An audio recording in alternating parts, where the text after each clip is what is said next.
What's up, Black Raven?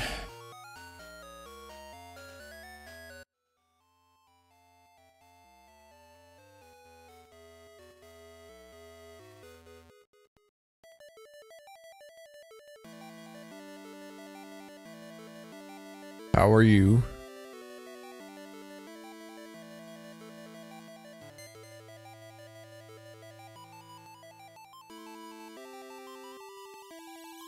We're gonna do a sound check. Sound check. 1 2 1 2 1 2 1 2. Are we doing good on the sound? We got good sound.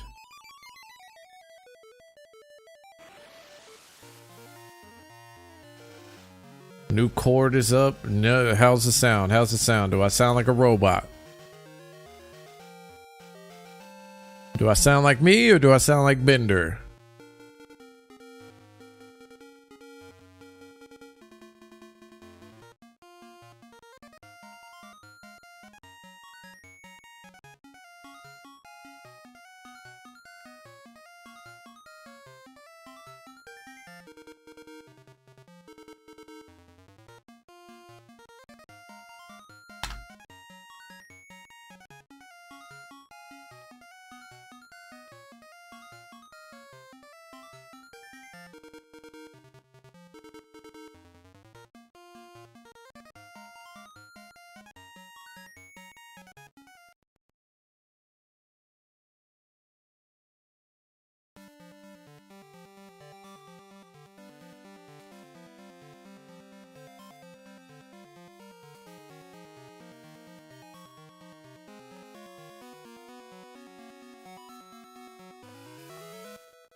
Is my voice even coming through?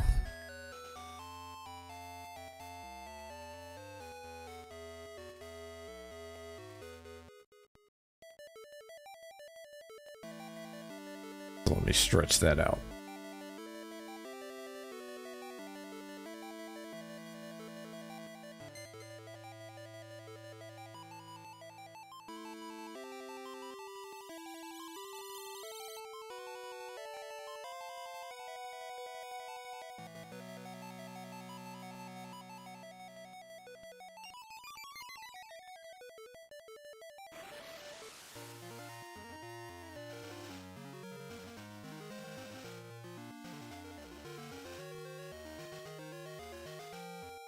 I'm not gonna lie, I'm kind of tired of hearing this damn song. Hold on.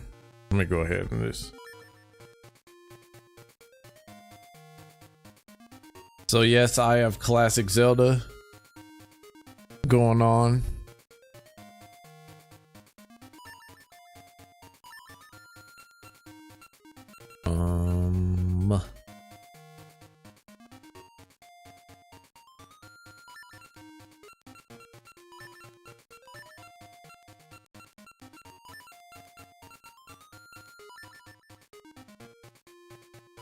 I got classic Zelda going on because I need to take a little bit of a break from I had to take a break from Liza P for a little bit. I'm still stuck on that one boss. It's driving me up the wall. I'm getting closer and closer to beating her, but I'm not gonna do it on stream. So, and the double feature I did last week is gonna be the last one for a little while. It's just gonna be straight up streaming with soul, just regular old streaming with souls.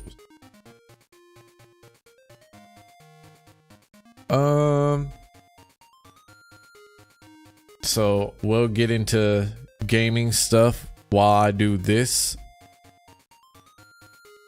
because there's just a lot going on still. Even now, there's a lot going on.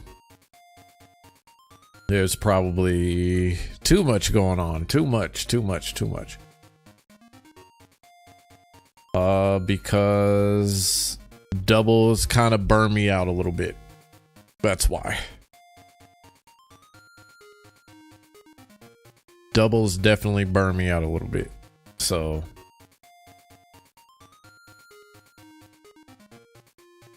how's my sound? Is my sound good?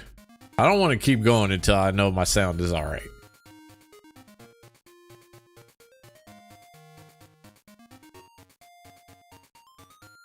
If my sound is good, we'll keep going.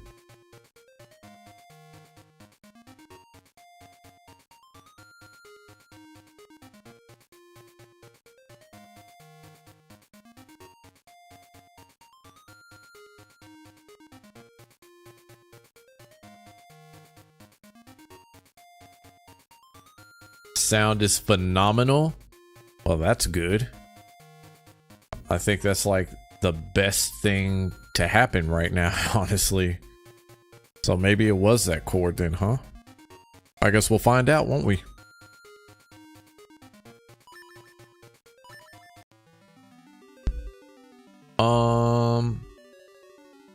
So I want to multitask because that's kind of what I do. So I'm gonna turn this down.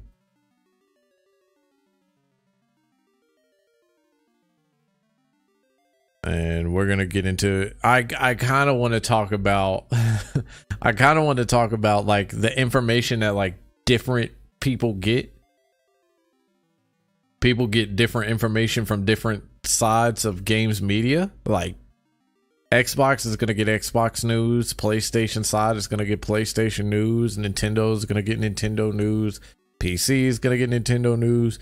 And depending on which publication you seem to go through or what your favorite content creator is, who your favorite content creator is depending on what kind of news you're going to get from the opposition, right?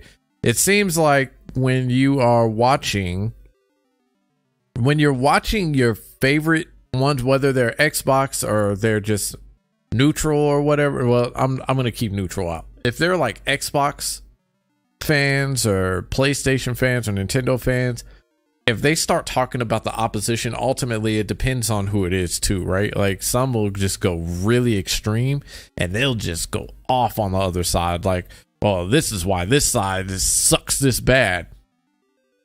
And so I have here somebody who is who seems to be like an avid PlayStation news outlet, MBG.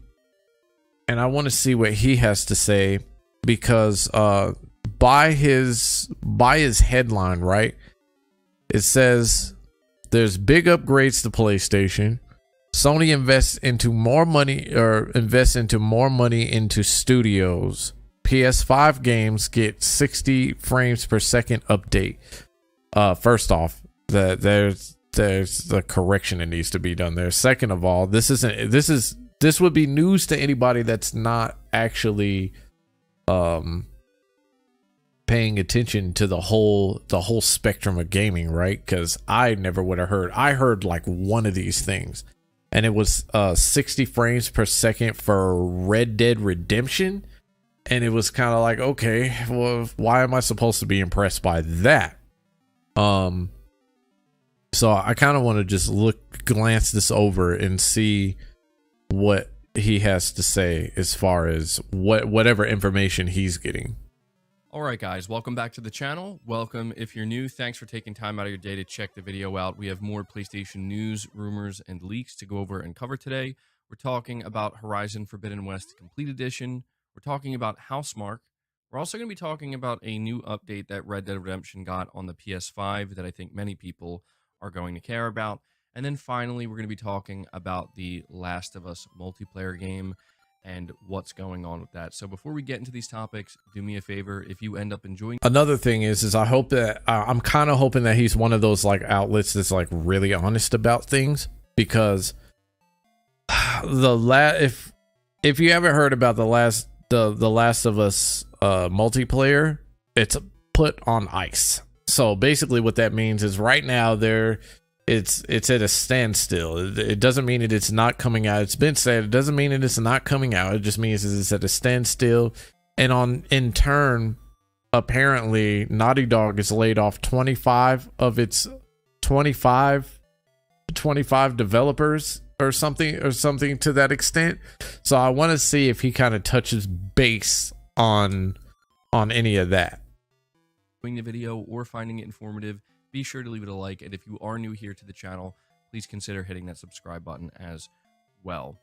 Now, we're starting here with Horizon Forbidden West. We're finding out a couple of good things about this release on PS5. The first is that it's going to come with the DLC on the disc, but on top of that, it's actually going to come with 2 discs. So being reported by PlayStation Lifestyle, they say Horizon Forbidden West Complete Edition will launch on 2 discs. Copies of the game have started making their way to store shelves ahead of its release, with players noting that the back of the box mentions 2 discs and the requirement for... I'm kind of wondering if the disc thing is the backlash for not having discs in the case, and how many people have actually complained about that. I wonder if this has to do with any of that. 125 gigabytes hard drive space. Horizon Forbidden West Complete Edition includes the base game and its expansion Burning Shores, with the latter only being available on the PS5. The Complete Edition also skips the PS4. So yeah, this is something that does actually make sense, but it's good to see, because I think a lot of people were anticipating that if you bought the Horizon Forbidden West Complete Edition, it would come with a voucher for the DLC where you just input the code. But it's nice to see that Sony is actually, putting this stuff on discs and making sure that if you buy a physical copy, all the content's actually going to be on those discs. So yeah, good stuff here. Let me know if this is something you're planning on picking up, and let me know what you think about this. The next topic talks about Returnal Studio Housemarque and how they are seemingly getting ready to upgrade their studio in a very significant way. This is being reported by Push Square. They say developer Housemarque, the makers of the excellent Returnal, is set to move into a state-of-the-art sound. I gotta ask, is Returnal really that excellent? Because I've played a little bit of it, and let me tell you, it's not all that great to me. So I mean, I'm not saying it's not like good, but it's not great. It's not something that I heard talked about months after. You know what I mean? It's not something that I've heard any updates on or anything like that. I think like this is like the first that we're hearing about the studio. Maybe I'm not sure. Founding studio by the end of next year. The team is Finland's longest standing game developer, founded in 1995 and operating out of Helsinki ever since. In a new blog post on its website, Housemarque says it's looking to relocate, still within the Finnish capital, the Nordic's most advanced gaming headquarters. The aim is for the studio to be both a testament to our rich gaming legacy and a beacon of innovation and creativity in the northernmost capital. Calling it more than just a shiny new office. I will say, in Returnal's defense too, that this probably would be like if they had more games like this. Well, not exactly like this. I think if Sony had more games like this, it would actually fill in the gaps between like their heavy hitters like Spider-Man or God of War or Horizon, quote unquote, right?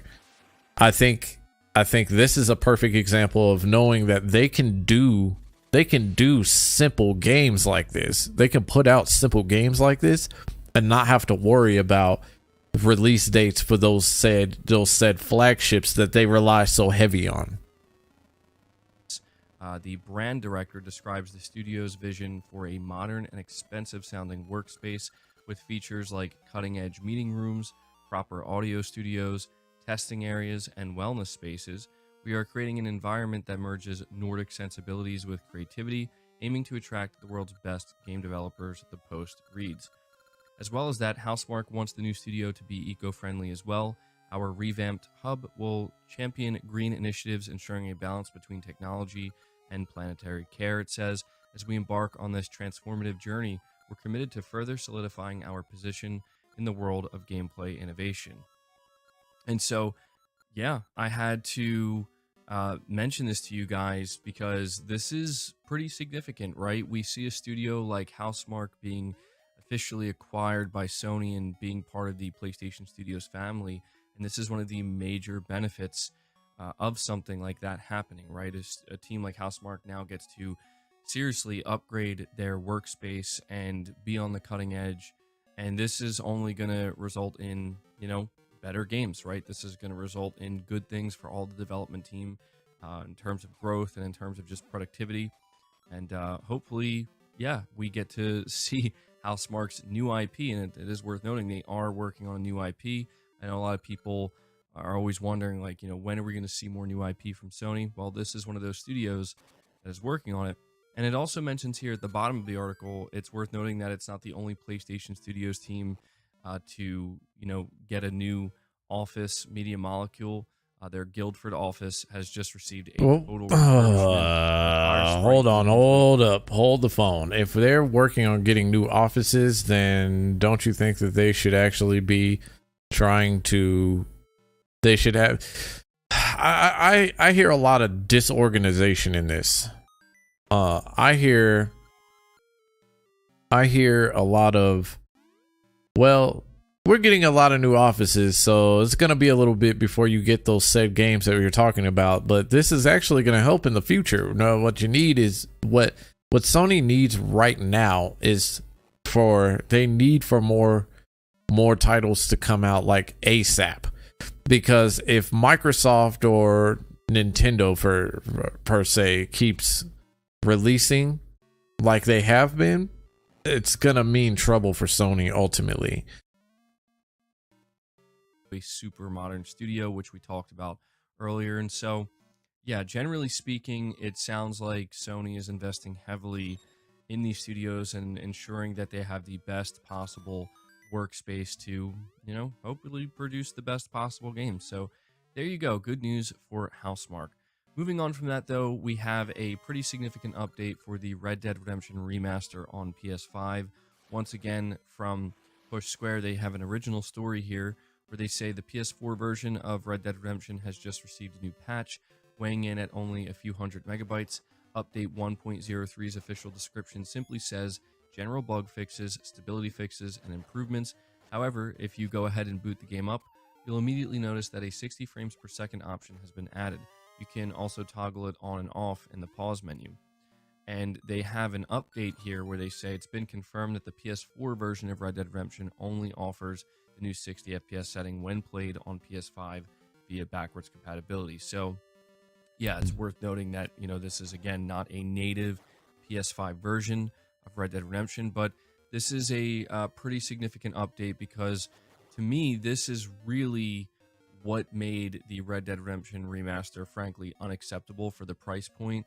The fact that playing it on PS5, they couldn't even offer a 60 FPS option. I mean, it should have been available from the launch of the game, right, for both PS4 and PS5.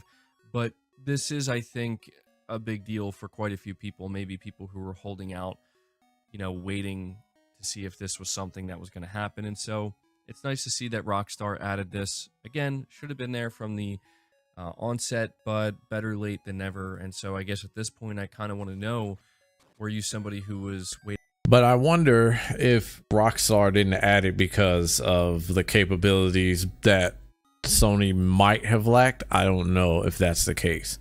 I think that's something to pay attention to as well, right? Waiting to see if they were going to add the 60 FPS option. Let me know down in the comments below. But we are moving on to the final topic. We have an update on the Last of Us multiplayer game and what's going on. Okay, I love it. Hold on. I love it. I love that he has the timestamp on here. And on the timestamp is, of course, if you can see it, is Naughty Dog is struggling, which we knew that already. Like that's not even actual news. Like the fact that they couldn't even put out the multiplayer with the remaster, the Last of Us Part 1 remaster, because they had to make it specific when they released it, right? And I mean, obviously you can see the difference. I mean, maybe I might run through it at some point because I did like the first Last of Us, but I don't think this is like anything new. I don't think this isn't like you also have to look at where they put their focus on too. They put their focus on the TV show, which was actually pretty good. I mean, I like that they added some things into the storyline that didn't get explained in the original in the game originally, right? But I don't think this is actually news, but I'm glad that he has that caption for that timestamp. Reported by Push Square, they say it's been recently reported that Naughty Dog is cutting ties with many of its contract workers amid a huge wave of industry layoffs.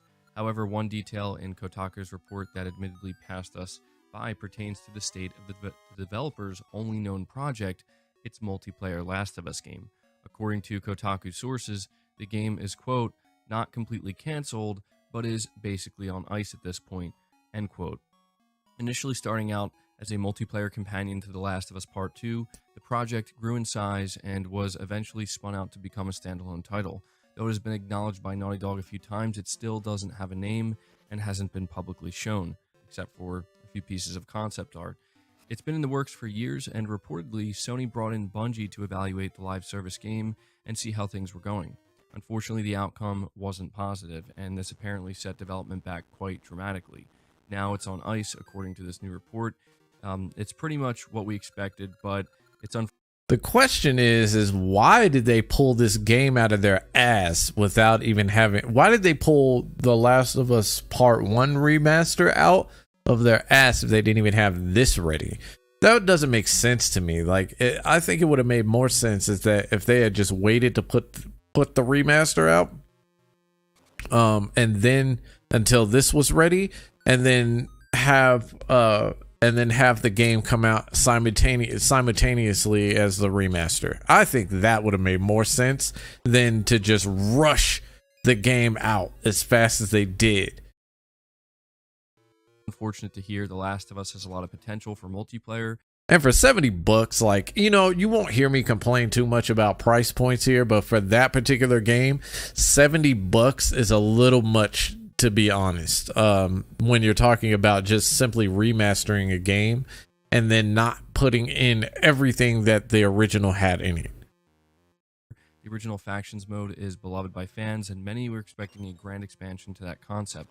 Combined with Part 2's excellent action, it seemed, like a sure thing, but its development has now slowed to a crawl. And so, once again, we're getting another report regarding Naughty Dog that's not ideal. It sounds like things are not going too good over there with the studio, and frankly, it sounds like there's some pretty significant mismanagement going on. It is incredibly unfortunate, I think, for Didn't Neil Druckmann too? I think he stepped down from being the head of Naughty Dog and moved on to other things, if I remember correctly. So I think that also has a lot to do with how things are going right now. people who enjoyed the original Factions multiplayer mode and have been patiently waiting for this game to see it revealed, to obviously see it released, to now hear that the game is on ice. And look, I don't want to say it's going to get canceled because we simply don't know. We have no idea what Sony plans to do with this. What we do know is that it's been in development for multiple years. Naughty Dog has spent, precious development time on this project. They've probably dumped a significant amount of money into it. And it would really be truly unfortunate if it did result in its cancellation, because at that point, fans end up getting absolutely nothing. They were okay with the idea of not getting a Factions mode with The Last of Us Part 2 because there was the promise that it's because it's going to be even bigger and better than anything we could have put in The Last of Us Part 2 as just an additional mode, right? And so, yeah, it's quite unfortunate. I honestly was... The funny part is after playing through The Last of Us Part 2, I didn't even realize there wasn't a multiplayer. Like, oh man, I hate to say it. I might have to pop The Last of Us Part 2 back in that and see what actually is going on. Not actually go through the game again, because God, the game was super long and drawn out. But I did not realize that wasn't even a thing. Whoops. Holding out a lot of hope for this game. Anybody who's been following me for a little while, you know that my expectations were very high here. I know Naughty Dog isn't really known for their multiplayer. They have, done multiplayer, and I think some people believe that they've done it pretty well in the past, but they're mainly known to be a single player first studio. And it is at least worth noting here that even though the Last of Us multiplayer game is, as they put it here, on ice, Naughty Dog is now, developing a new single player game. We don't know if it's a new IP or The Last of Us Part 3, but either way, they've moved on to that. Sounds like they've just completely walked away from this. And again, I wouldn't be surprised at all if in the coming months we hear the announcement, or maybe not the announcement, but maybe we'll get like a report saying that Sony decided to cancel this game outright. And yeah, I guess at this point, what I'll say is I hope they can save this to some degree, right? Even if it's like, here's a year from now or a year and a half from now, The Last of Us Part 2 Director's Cut, and this time it comes with... Honestly, I'd be surprised if they were able to save this to be completely... It just doesn't sound like they have, like, Sony is just like, I don't know what happened. I don't know if it was the release of Starfield and the response around it. I don't know if it was a Baldur's Gate thing. I have no idea what is happening over at Sony right now, right? Because like Sony has the potential to do some great things right now, and they're just falling short. Like with Jim Ryan leaving the office, and getting a temp replacement until the real deal comes through, until they get an actual replacement. Like, that's nuts to me. And not to mention like the hacks and all that. Like, it's just crazy to think about having any kind of hope whatsoever in Sony at the moment. Another Factions mode or an updated Factions mode. Just take something that they did all this time and get it in the hands of the players, of the fans, so that way there's something there. I think that would be a pretty good scenario, but yeah, this is what we're hearing. So unfortunate. I'll be interested to see what you guys have to say. Let me know your thoughts down below, but that's going to do it for the video. I hope you did enjoy it. If you did, be sure to leave it a like, subscribe to the channel if you're new, hit the bell notification icon, and feel free to all right. Well, I mean, he definitely wasn't like an extremist for sure. He just sounds like somebody that like really enjoys PlayStation. I wish I could find a better example, or I wish I wanted to find a better example of somebody that just goes into the extremes, right? Because the extremists will say like the wildest shit, and then think that it's and actually believe that good things are actually happening. And I mean, that's the same thing on Xbox side, right? Like both sides are just looking for a win for their team so that they can take to the internet, talk their shit, and then move on about whatever it is that they're doing. To which I say, if you don't have anything better to do other than talk shit to other people online about the console, your preferred console, I mean, you need to get a life. There was something else that I spotted.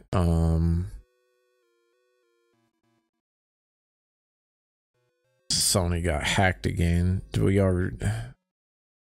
I don't know.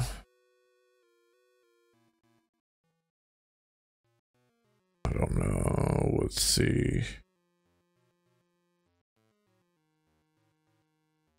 Ugh. I think this one's a really good one.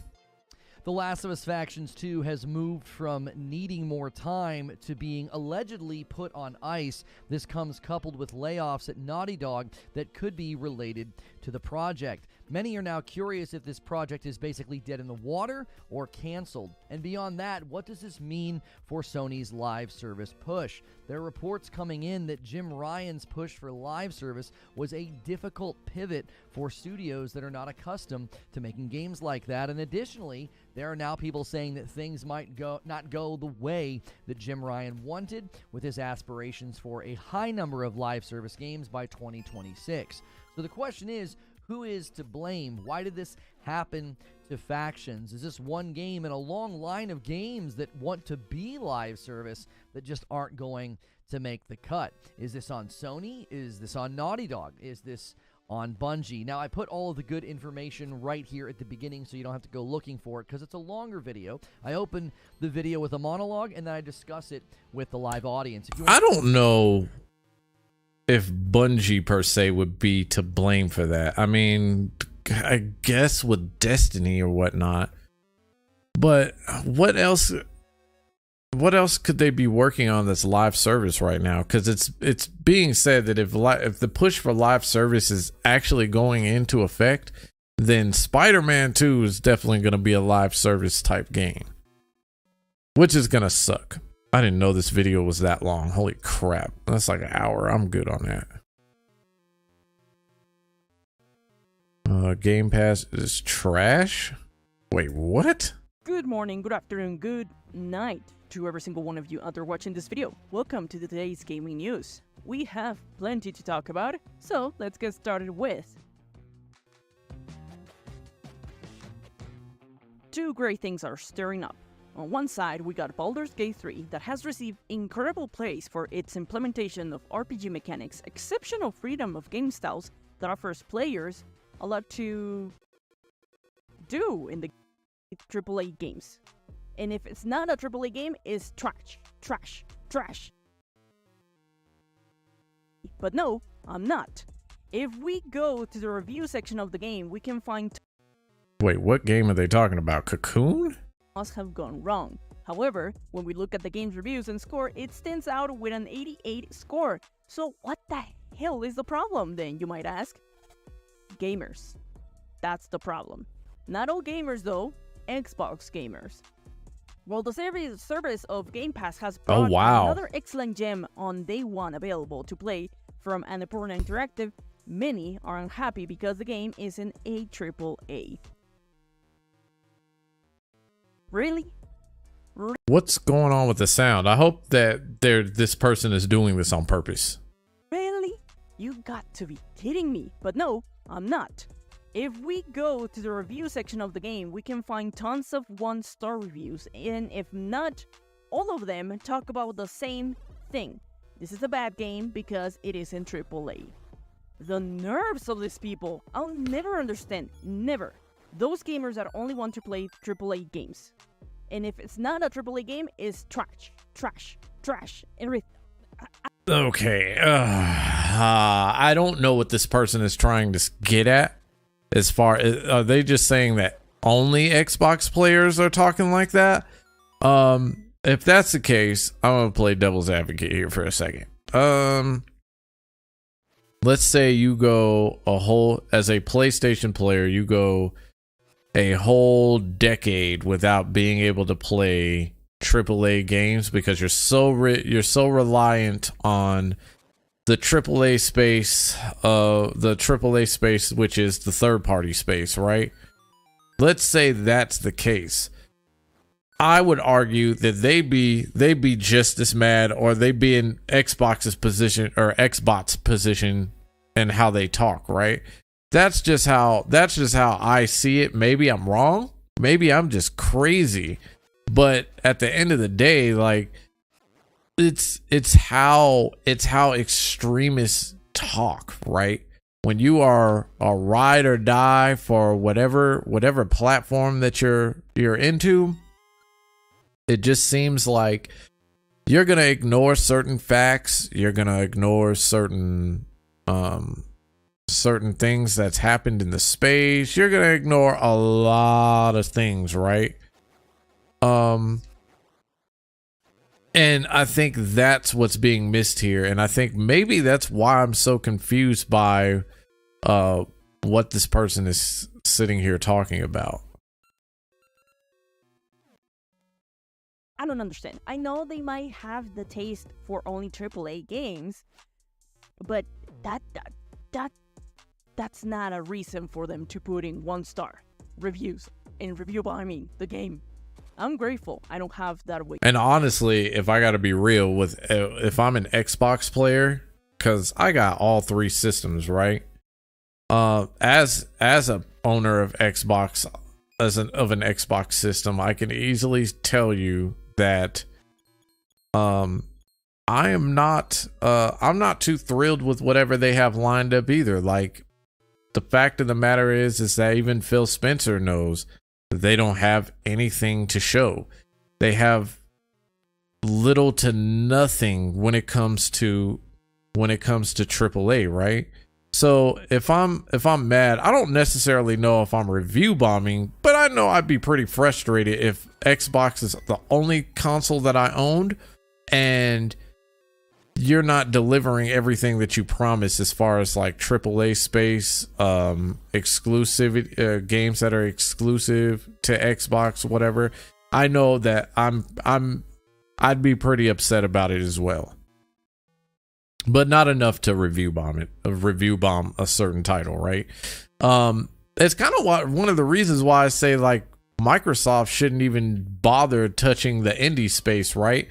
Because that's a cop out for them. Like, Nintendo is the better place to do indie on anything when you start talking, or at least depending on what indie games you're talking about, right? Like, I think like more like the old school build is a good thing for Nintendo. Some of the newer 3D titles, maybe, I don't know, but to sit there and say that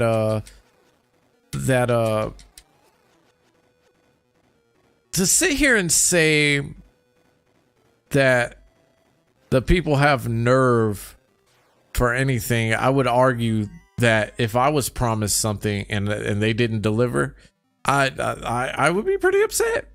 And Xbox players should be upset. And I would say the same thing for PlayStation players if they didn't have to. I would honestly say if PlayStation players opened their eyes, they'd probably be just as upset, if not maybe more, because of what Sony is known for, right? they're in the same position, just in a different way. Way of thinking, but gosh darn it, just because a game isn't AAA, should we lose our minds and review bomb a perfectly well-made game? Stop! If you don't like to receive a variety of games into the service, then unsubscribe. Leave it. Stop putting money into the subscription. The game is not at fault that you don't like the indies or AA games. Just don't pay for the subscription anymore, or maybe continue paying it. I don't care, but don't blame another game for the selection of games put into the service. I will say go and ask for more AAAs to be placed on the service, but I'm not gonna do that, because not everything has to be AAA to be an awesome game.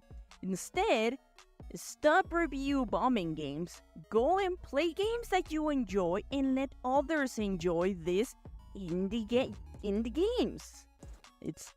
I'm sorry, but as far as I know, even if a game is review bombed, I don't think it stops anybody from playing a game, right? Like, if they're gonna play it, they're gonna play it regardless. Like, that's just like putting out a review of a game and then all of a sudden expecting your review to hold like a crap ton of weight because your review says, well, this game is like a 10, so you should probably go get that shit. Or this game is a 2, so you probably shouldn't get that shit. It's just when we say vote with your wallets, that's going to hold a different weight to many different people. It could be one, it could mean the world. To another, it means, you know what, I'm going to just play this anyway. I don't care what you say. It's kind of a simple thing. But after drinking some tea and calming down, let's talk about Naughty Dog. It has been reported that the studio has been asked to cut off a significant portion of its staff. At least 25 developers have been let go, and the studio was pressured to keep the news quiet. And yeah, I mean, especially with all the layoffs happening in all the gaming industry. But according to Kotaku, it claims the PlayStation Studio announced layoffs internally last week. The majority of those layoffs worked in the multiplayer game Factions, the Last of Us multiplayer spin-off that Naughty Dog had been working on since last year. According to other sources, Bungie, which is now in charge of leading studios into the live service department, their reports from the game Factions weren't favorable, and because of that reason, the layoffs happened, and now the project has probably been scaled back due to the internal. So that's why they purchased Bungie. That would make sense because they have the live service experience. So I would definitely understand that, to be honest, but I just don't think it's the right way for Sony to go. Negative reviews. These layoffs could potentially be the beginning of a larger problem, my friends, because now that Sony has invested heavily in live service games, many changes will start to pan out slowly. And it's gonna be rather unfortunate if we see more layoffs or delays on multiple games. With Jim Ryan's exit, we don't know how far the company will go with the shakeup or how will the next CEO lean into this new path. What we do know is the changes are starting to complicate things for some games. The only hope is that those great single-player games don't diminish in quality as more live service games start to take the spotlight. It might look like Spider-Man 2 that it's coming out this month might be some of the last light from PlayStation, because so far we haven't seen any more announcement for single-player games, unfortunately, in the latest State of Play showcases. This time I only got one. We have it's just not as many as people were hoping for, and it's definitely not the type of titles that people were hoping for, right? I've never seen, you know what? I've never heard of, what is it, Helldivers or something? I've never even heard of a first Helldivers. But for some reason, people are like mad championing that game, right? Like, I'm just like, hold on, like, where was the first one at? So I guess I gotta just do my research and actually look that up, right? Oh crap. I guess I'm just gonna have to do all the research in the world and see what see about this first Helldivers, right? But they did announce single player titles. One quick update for you. Minecraft Dungeons won't continue to be supported by this studio. Last week, Mojang announced that the game support has ended. Okay, I'm over it. What else we got?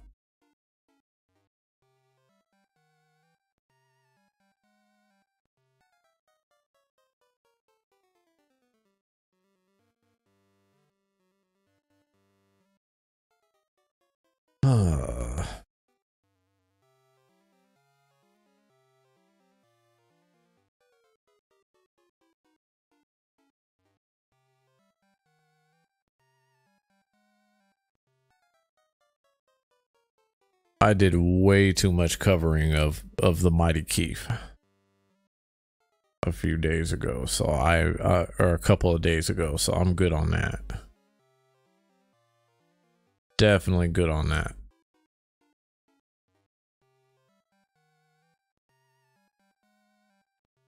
That was 2 weeks ago. Player Essence. I'm not sure. Hold on. I want to see. Oh boy, the leak of all leaks from the FTC regarding Microsoft and Phil Spencer is here, and there are some shocking revolutions from a Xbox Series X mid-gen all-digital refresh brand. I kind of want to see what this channel has going on. Japanese devs excited for next gen.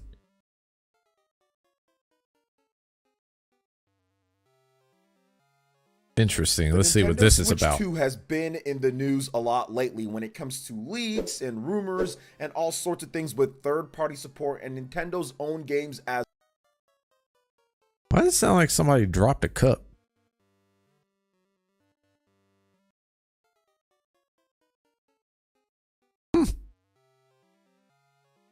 As well. What's going on with the Nintendo Switch 2? What developers are going to be supporting this system?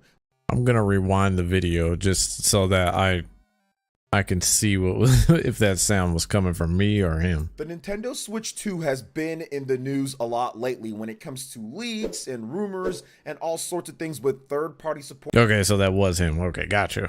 And Nintendo's own games as well. What's going on with the Nintendo Switch 2? What developers are going to be supporting this system? We've heard from insiders like Tom Henderson that expect to hear a lot of multi-platform announcements. We've seen stuff from Eurogamer and VGC talking about the Matrix demo running on Target hardware and how this hardware is he clapping while he going to be a lot. Wait, is he clapping while he talks? Is that what that sound is in his video? Stronger in comparison to what Nintendo has done in the past, so we should expect different multi-platform games on there. We've gotten rumors recently of big games like Far Cry 7 and the next major Monster Hunter coming to the Nintendo Switch 2, and I think that while everything might not be 100% true. Hold on, you didn't hear that? There's no way you didn't hear that. All right, you're gonna make me do it again. All right, you gotta pay close attention because it actually kind of made my heart skip a little bit just because I didn't know what it was. You just let me know when you're ready. You let me know when you're ready, and then we'll play it back. Oh, I keep doing it. Crap.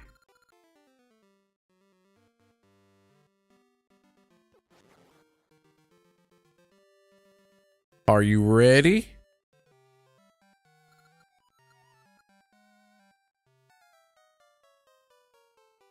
All right, we're going to play it back. The Nintendo Switch 2 has been in the news a lot lately when it comes to leaks and rumors and also. Did you hear it? I know I can't be the only one that hears it. Tell me you heard the two. It's two of the same sound in the same succession, and then later on in the video, you still didn't hear it? All right, hold on. There's no way. Like, how loud do you have it up, or do I need to turn the video up a little bit so that you can hear it? I'm gonna turn the video up. Nintendo Switch 2 has been in the news a lot lately when it comes to leaks and rumors and all sorts of things with third-party support and. Oh, you heard it, you motherfucker. All right.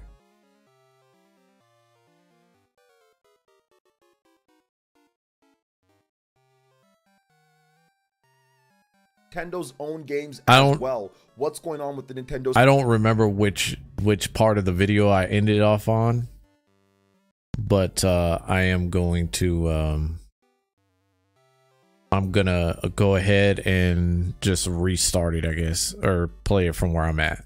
Switch 2. What developers are going to be supporting this system? We've heard from insiders like Tom Henderson that expect to hear a lot of multi-platform announcements. We've seen stuff from Eurogamer and VGC talking about the Matrix demo running on Target hardware and how this hardware He must is be absolutely clapping. going to be a lot stronger in comparison to what Nintendo has done in the past. So we should expect different multi-platform games on there. We've gotten rumors recently of big games like Far Cry 7 and the next major Monster Hunter coming to the Nintendo Switch 2. And I think that while everything might not be 100% true here, there's absolutely a lot of fire where we're seeing all of this smoke. There's definitely quite a bit. And I think that the Nintendo Switch 2 is going to be a platform that gets far more earlier than what we saw with the standard Nintendo Switch. As mobile tech has evolved and we've seen Apple kind of jump into the fray, we've seen other developers like Asus and Lenovo and other places have their own ARM-based or hybrid portable systems that are coming out. You're able to get way stronger systems for a better amount that was not available back in 2015, 2016, 2017 when the Nintendo Switch first was getting going, and it's a proven formula, something that no other company was quite able to crack when it comes to the mainstream market, and you're seeing quite a number of other companies copy them with Valve and like I already talked about here. But you guys see the title here, and I absolutely want to get into it. I personally feel, based on some of the research and what I'm hearing, when it comes to Japanese developers, I think they are terrified of the PlayStation 5 and very hopeful for the Nintendo Switch 2. And I want to make sure that I'm very clear in what I'm saying. I was gonna say, because I'm really hoping that you break that down. Pardon me. I'm really hoping that you break that down, because that's an interesting take. Here when it comes to terrified of the PlayStation 5 with Japanese developers, because no, they're fine with their sales when it comes to overseas and what's happening there, and Western companies are completely set. They're not really factoring in the Japanese market anyway. But when it comes to certain things that we will go over factually with the Japanese market, a lot of Japanese developers are absolutely terrified and are hoping and are very hopeful, and that's why you're seeing a lot of these rumors of support coming up, because they're seeing the sales numbers chart in. And we will break down everything because I find this incredibly fascinating. But before we get into this more, what's good everyone? OJ here. Welcome back to another video. Please make sure you hit that like button, subscribe if you're someone new, and click that notification bell. Okay, I don't want to right now. Xbox Series is doing incredible. PC gaming is doing incredible. The US market, the European market, games are selling more than ever. Development costs are more than ever, but games are selling incredibly well. We are having some developers going through a lot of stuff here with layoffs and everything like that. It's just something that happens and it's very unfortunate, but the money is flowing in and development costs are getting higher. But there's plenty of developers, there's going to be plenty of big games, and the PS5 is doing incredible. It's doing just fine. They're not going to go out of business. That is not this type of video. However, I'm talking about Japanese developers here and what the Japanese market is looking at right now and what Japanese developers are doing, because you are seeing a stark difference in terms of what Japanese developers are trying to do when it comes to moving over to PlayStation, Xbox, what's happening with Nintendo. I would argue that while they may not go out of business, what may end up happening is that they, if the Japanese market is really that afraid of, if the Japanese market is really that afraid of PlayStation, then that means that PlayStation is definitely going to lose a big chunk of revenue that they could have had if the Japanese market would support them more. And honestly, I can't really blame them for not supporting, because of the recent history that they've had with PlayStation, or with the recent history between PlayStation market, or PlayStation and the Japanese market, right? Like, it's easy for me to sit here and say like, well, it's easy for me to sit here and say, well, they're going to go out of business for that, but that's just not true, right? The reality is that when you treat a certain market a certain way, it's almost like the consumer, right? If you saw a game that, or a game company that you put your trust in put out trash, and then they announced another game, you'd be a little iffy about whether or not you wanted to get another game from them, right? Some people, it might take a couple of titles. For some, it might be one and done. For others, it may take a little bit more. It just depends, right? It's the same thing with the relationship here. The Japanese market and Sony have not had the greatest relationship. And the bad part about it is that Sony is Japanese owned, so why wouldn't you take care of your own market first, right? That's where it's gonna hit. Here, US, UK, especially the UK. You want to be able to manage all of those markets at the same time and hold good relationships so that you don't have issues like this in the future. And Western developers. Now, I talk about this because if you look at the Japanese game market, it's unique because it's the only market that will give us sales numbers, the only major market that will give us sales numbers every single week with physical sales, not digital, but physical sales. And the thing about, though, I wish we got both of them, because that would be a lot more telling than what we get from the Western market when it comes to sales, because they're only going to give us the sales, I believe, quarterly, right? Sometimes it might be a month after release. It just depends on who it is that's releasing the information. But I think it would also be telling too, because I think it would be telling because of the simple fact that you can actually see where a game's success is, as opposed to just getting physical or just digital, which I don't think we've ever gotten digital in the same space, right? I don't think we've ever got digital at all. If I recall, I think most of it that we see is physical, and so we see the physical, and the physical may be successful, but we don't get to see the whole picture if you don't give us the digital sales too. I really wish more companies would do that. About this is that this was a big thing with the PlayStation 5 earlier in the year. I've got a number of people telling me, look at what the PS5 is doing. It's outselling the Nintendo Switch. It's doing this, it's doing that. I had so many people talking to me about that, and that has pretty much gone by the wayside as the Nintendo Switch, a 6-year-old system going on 7 years old at this point, which has no business outselling newer systems, does that very easily. And if you look at it, the domination of the software in Japan is incredibly telling, and that is where the fear comes from when it comes to Japanese developers. Yes, they have the American market. Their games are going to do fine there for the most part, but for a lot of these developers, they have also relied on the Japanese market to get major sales, and those sales have dried up with a few exceptions here and there. And even when you do get a hit or a major game, it's not quite as well as it used to be. So that's the reason why I say they're terrified of the PlayStation 5 and very hopeful that the Nintendo Switch can come in and supplement their business of what they're already doing with the PlayStation 5, with a system that is going to be able to handle their games far better than what the Nintendo Switch did.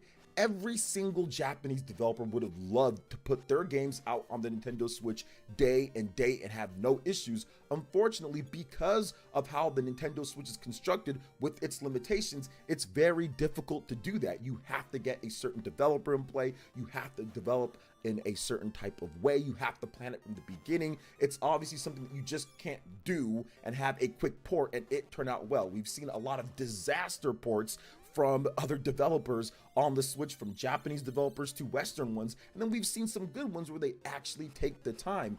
But if you can kind of get rid of that hardship by having hardware that is far more capable so they can get it done, or even have it be developed with the main teams, I think that's going to lift a huge burden off a lot of these Japanese developers that obviously want to support the Nintendo Switch because they see the sales numbers and they say, okay, we finally have something here. We finally got something here. Heck, we even saw ports like Nier Automata come over incredibly late and do really well on the Nintendo Switch. Not just Japanese developers, but Western developers as well, with stuff like Borderlands that's coming over, right? And even the first Borderlands game, or even things like The Witcher 3, for example. Now, when it comes to the Japanese sales here, guys, the crux of everything that I'm saying is in the numbers. This isn't opinionated. This isn't anything like that. And it's not trying to say that the PS5 can't sell well or can't do well, or there can't be software that does well in Japan. It's just factually something that's just not happening at this point. Because if you look at the disc-based PS5, so people that are buying physical disc-based PS5s, that's by far the most popular system for PlayStation in Japan. It's outselling the all-digital 3.82 million to 580,000. That's nearly 4 times the sales numbers when it comes down to it. Pretty good, right? But look at this. Sony and third parties aren't really reporting crazy high digital Japanese sales numbers. A lot of that is coming from the Western markets. So the fact that the disc-based PS5 is doing so much better than the digital-based PS5, but that is not translating into physical software sales, and it seems like the software sales in general are disappearing from Japan, that tells me that, one, there's a huge scalping problem when it comes to Japan and what's happening with the disc-based PS5s, but it's also games just purely aren't selling like they used to sell in the PS4, PS3, PSP, and even PS Vita overall. The Nintendo Switch has pretty much eaten up all of that market, which, if you look at it when you're a developer planning for the future, you're looking at what's going on right now and the trends. You have to look and predict what's happening. It's the same reason why they were predicting that the Nintendo Switch might not be too successful, because they looked at how the Nintendo 3DS was, they looked at how the Wii U was, in particular the Wii U, as Nintendo was saying this is going to be a home console quality game. I don't know if that's necessarily a prediction as it is being cautious. I would argue that that's more of a I don't trust you to do what you have to do after this, and I'm gonna step with care whenever I make a purchase as a person in the market, right? I'm not looking to predict how well you're gonna do. If I'm a consumer, I'm looking at how you are going to treat your next system or your next product. And if you didn't treat your first product the way that you should have in the beginning, then why should I trust your next product? It's just stepping with caution. It's not necessarily a prediction matter. Games that you can take on the go, and they said, maybe we'll wait a bit. Now at this point, with the Nintendo Switch being so successful, they're projecting it to do way better with what comes next, based on where Nintendo is. And right now, and at this point, the Japanese market is really just Nintendo for the most part. They are the ones when it comes to Nintendo Switch games. Now check this out, guys. The Nintendo Switch has taken, on minimum, when it comes to the last 4 weeks of the Famitsu data from Japan, it has taken at least a minimum of the top 25 spots out of the top 30 games. So for the past 4 weeks, I went and crunched the numbers, compiled the data. There was only one time in those past 4 weeks that a PlayStation game, and not first party game, but just any game on PlayStation, anything outside of the Nintendo Switch, was in the top 25. There was 1 week where there was a time where there was 5 PlayStation titles between the PS4 and the PS5. But he's clapping again. Oh, jeez, man. Stop. There was a 3-time and a 2-time. So it's averaging somewhere between 3 or so times in terms of spots in the top 30. The rest of it is littered with Nintendo Switch titles, and Japanese developers are absolutely seeing that. And if you're looking at it, you're like, man, it's like 90% plus, more than 90% plus Nintendo Switch titles between first and third party games. That is terrifying Japanese developers right now. And look at this, guys. If you look at even what the biggest games have done in the Japanese market traditionally, games like Final Fantasy, for example, Square Enix released Final Fantasy 16 in Japan, and it did good. It did not do bad. It hit their sales projections worldwide, but they were very clear to the point saying that the PS5 install base in Japan was a factor for not hitting higher sales numbers. I swear this dude clapping while he's talking is like really driving me up the wall. Not because like if the headphones weren't in my head, like it would probably be less of a problem, but he is like really clapping right now, and he is really driving me up the wall with that clapping at the moment. That's just me nitpicking at the moment. So even with the install base that they do have in Japan, they still said, you know what, there's some issues there considering the install base. Final Fantasy 16 didn't even prove to be a long-term system seller in the Japanese charts because it hasn't been in the top 30 for well over a month now at this point. And on its way out, which was the week of August 27, it only sold 1,321 physical units in Japan. So even when you have a big blockbuster PlayStation 5 game, yes, it sold hundreds of thousands of units at the beginning and it was in the charts for a bit, but it falls off the charts and it's nowhere to be seen as the market in Japan has kind of shifted over to the Nintendo Switch and to portable. Okay, hold on. Where is he going with this? It's kind of been doing that for a while. I don't know how I feel about that take, because I don't actually know how successful that game actually was. I've heard mixed things about it. Did I enjoy it? Yes, but oh boy, the leak of I have heard multiple things, so I'm not gonna sit here and pretend like I know. I'm gonna do one more thing with this, and then we're just gonna get right to the game, because I want more context over this, and I don't know if anybody else has heard this podcast or heard like a snippet. I think it's easy to listen to a snippet and not have the context, but what I do know is the snippet for the clip for this particular podcast and this particular episode is very cringy, very cringeworthy. So I wanted to kind of go into it. I'm not going to listen to the whole podcast. I just want to hear the part about the Spider-Man take.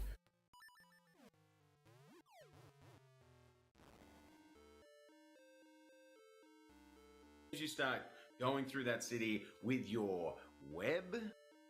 Have you heard that bird is the word? I have. I have heard bird, bird, bird, bird is the word. How you doing, Kaiser?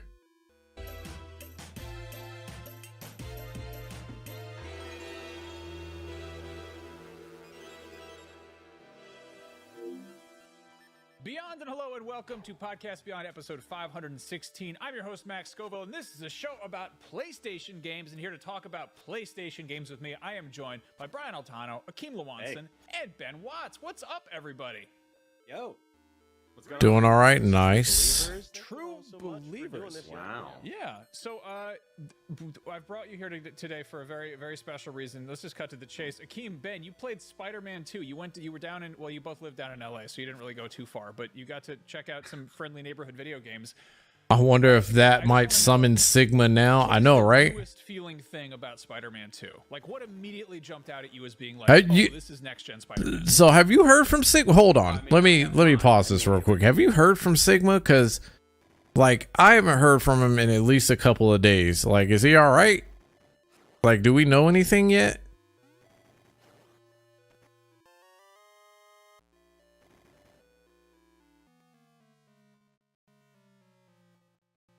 I'm going to play Spider-Man 2 no matter the hot takes. That's fair. And I think that's fair. So I think it's fair to say that, right? I think the hot takes is what makes it, and my previous experience with the other Spider-Man, Spider-Man games is what makes it not so appealing to me, because I know like the story is probably going to be good, but the gameplay is going to be much different from what the gameplay is going to be, or everything around the game is what's going to be problematic for me.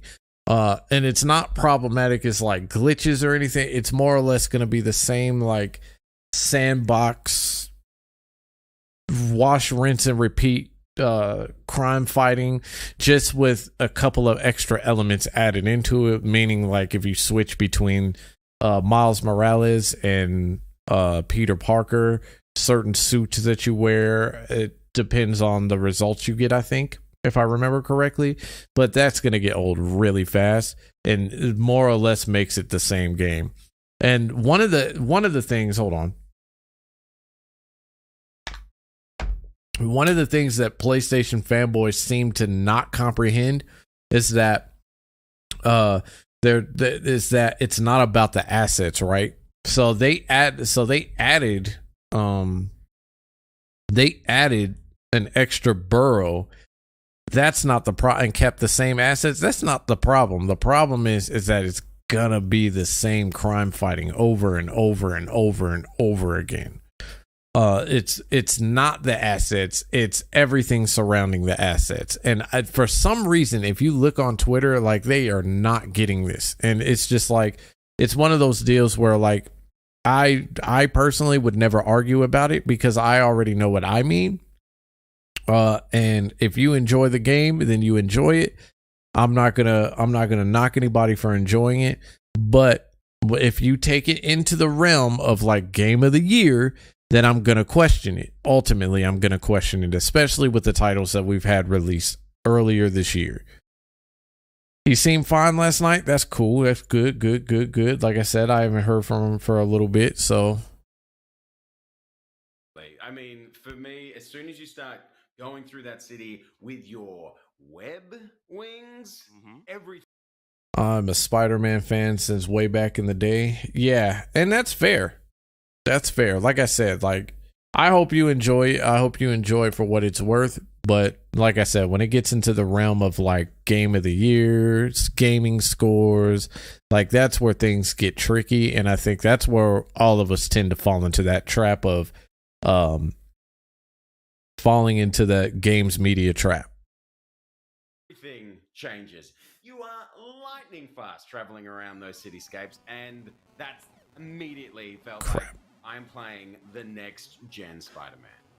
Did that take away from how fun it is to swing? Because I was kind of like I saw that and I was like, that looks amazing, but also, is that just to get around like the outer boroughs, because aren't as many tall buildings? Because I love swinging. Why would they take that from me?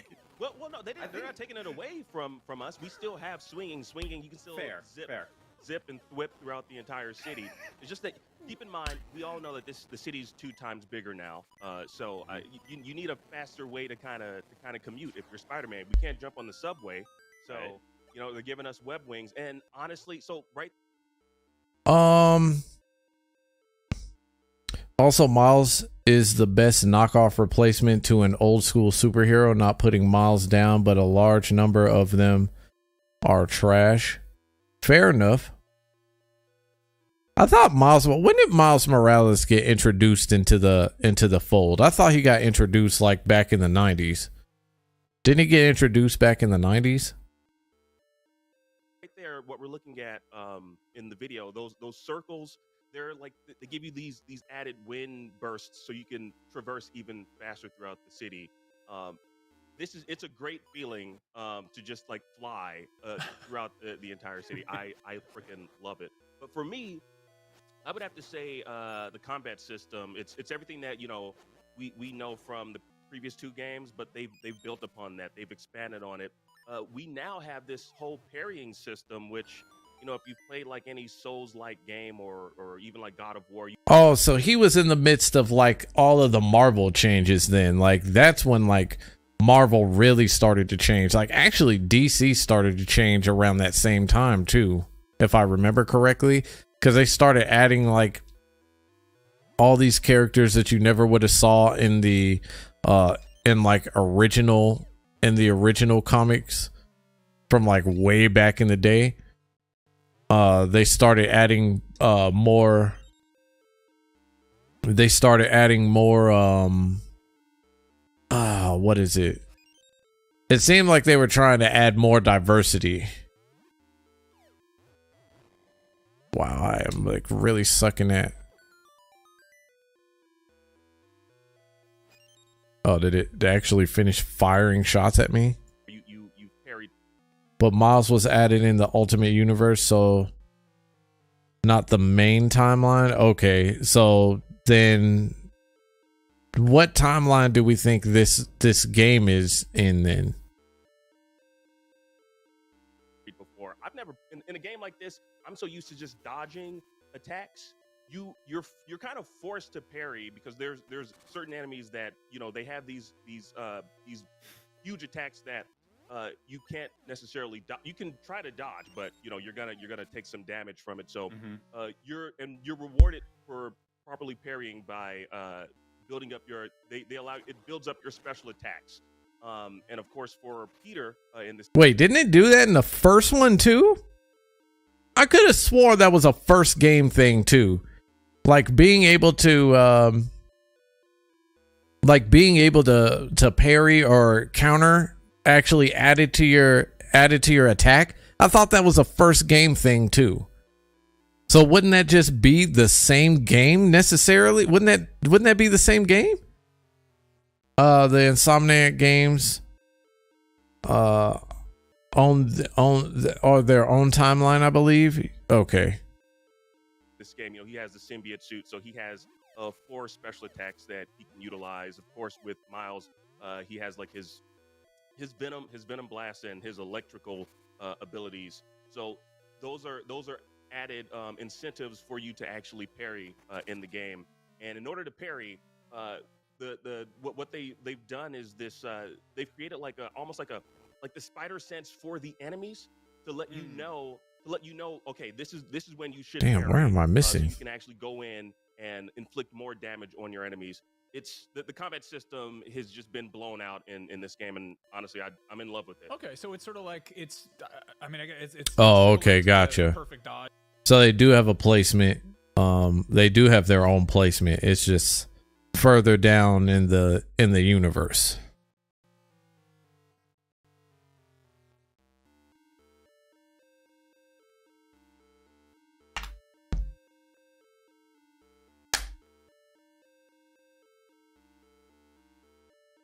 The MCU is its own universe too? Holy shit, that's so fucking confusing.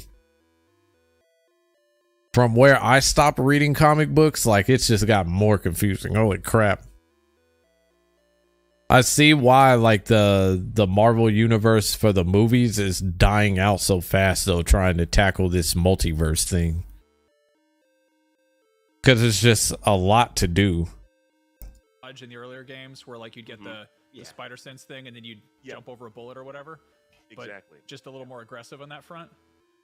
Yeah, for sure. So you played a chunk of the game. It sounds like it was very much the same area as like that last 15 minutes demo we got that has like the lizard and Craven and all that. Was it that same stretch of gameplay? Pretty much. It was we're played. So we're playing. I believe it's a couple hours into the game, and pretty much everything that we've seen in the trailer is what we're playing. So it starts off with Craven. He's just here in New York City. Peter's looking for Dr. Connors. He's already got the symbiote suit, and Craven he's going after the lizard as well.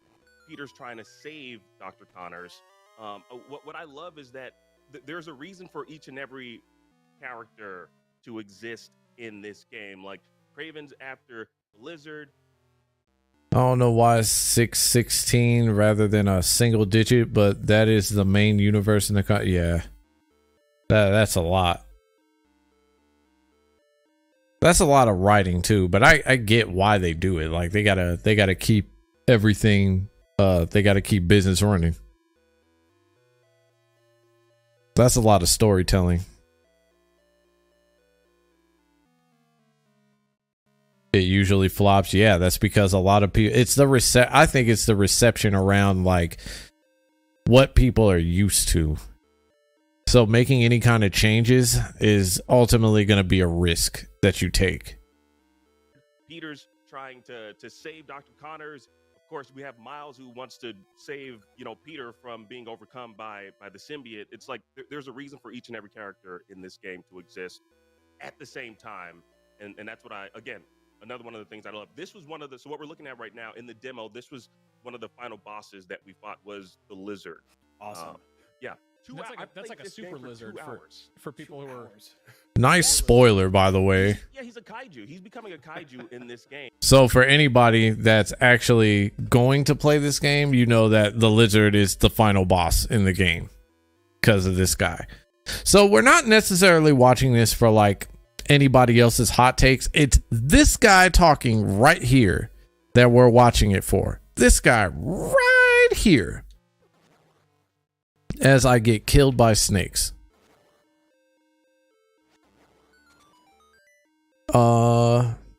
Take Riri, who they tried to shoehorn into the new Iron Person. Tony came back, which killed her character even more, on top of her terrible character development. That just sounds like everything. So it sounds like they suffer from, because ultimately introducing new characters is going to be risky, but it sounds like they run the risk every time, and it never fails, by the way. They run the risk every time of when they introduce a new character is how to introduce the new character first. And then how does that new character actually going to fit into the story, and what is that character going to have to go through in order to either prove themselves, get stronger, etc. It's very difficult to introduce a new character, especially when the character that you love so much, you watch your favorite characters get killed off, and then all of a sudden it's they try to replace the empty void. It's like when you lose a character, it's like you lose a part of yourself. Back to the subject. I don't know if you all can see where my mouse is. We're on here for this particular character right here. This guy right here. Because of there was a clip that came out on Twitter that basically said, if they don't rate this a 9, or we're going to rate this a 9. He's talking about if this game doesn't get rated a 9, then me and the person need to have a conversation, to paraphrase. And we'll see it later on in the conversation. But it forces these guys to sit there and say, like, yeah, well, we already know. It's like arguing whether or not the sun's going to come up the next day. So this guy right here is why we're going over that, so so that I can get a better context of the clip. And so far, I'm not gonna lie, he's not disappointing with that clip that was shown on Twitter. He's already got spoilers. Didn't even bother to say, hey, look, spoiler alert, but the lizard, like, that's not something you should be revealing in a podcast, especially if you've already gotten your hands on the game. I think it's very it doesn't mean it is going to be detrimental. I think it can be very detrimental to a game's success if a person knows what they're going into, right? And I mean, it's not like he told all the details, but he seems very loose-lipped in this podcast. They killed her off being a true hero early on. Her character is very manipulative to people dumber than her, but get manipulated by Shield every day to sun. Oh, okay. Yeah, that's stupid. He's slowly getting bigger and bigger, and he rampages throughout the city as well, with Kraven on his tail, as well as the two spiders. Spider's Man's. Spider-Man. Yeah. Yeah. So did you get a chance to sort of do some free roam stuff too? I definitely tried to take my chances between the main missions to kind of explore the city, and we started on level 25, so they'd unlocked a bunch of stuff for us. So we don't know what that beginning portion of the game is, although there was some alluding to there's something that is going to happen right at the beginning that is going to be a bit of a surprise. So can't wait to know more about that. But yeah, I ventured out, and one of my biggest pet peeves with the first game is that all the kind of side quests eventually became just samey. A little bit grindy. There wasn't that large a variety. But immediately, they've really upped their game on this one. And the side quests were varied. I mean, you're going to be swinging through the city, and there's going to be an alleyway full of bad guys. And then there's these craven tiger-esque robot drone things that kind of appear that you have to fight. And there's also, what would you say? It came these big bird, craven falcon things. Yeah, robotic. Yeah, they're robotic hawks. I would say. I would call them robotic hawks. Drones. Hawks. Yeah. Hawks. Yeah. Or drones. Yes. Yeah, exactly. And there is a side mission where you get to use your web wings and follow them through the city, and that kind of really locks you in. That's the most I'm just flying without really having to do much effort while you're tailing one of these drone hawks, which was a lot of fun.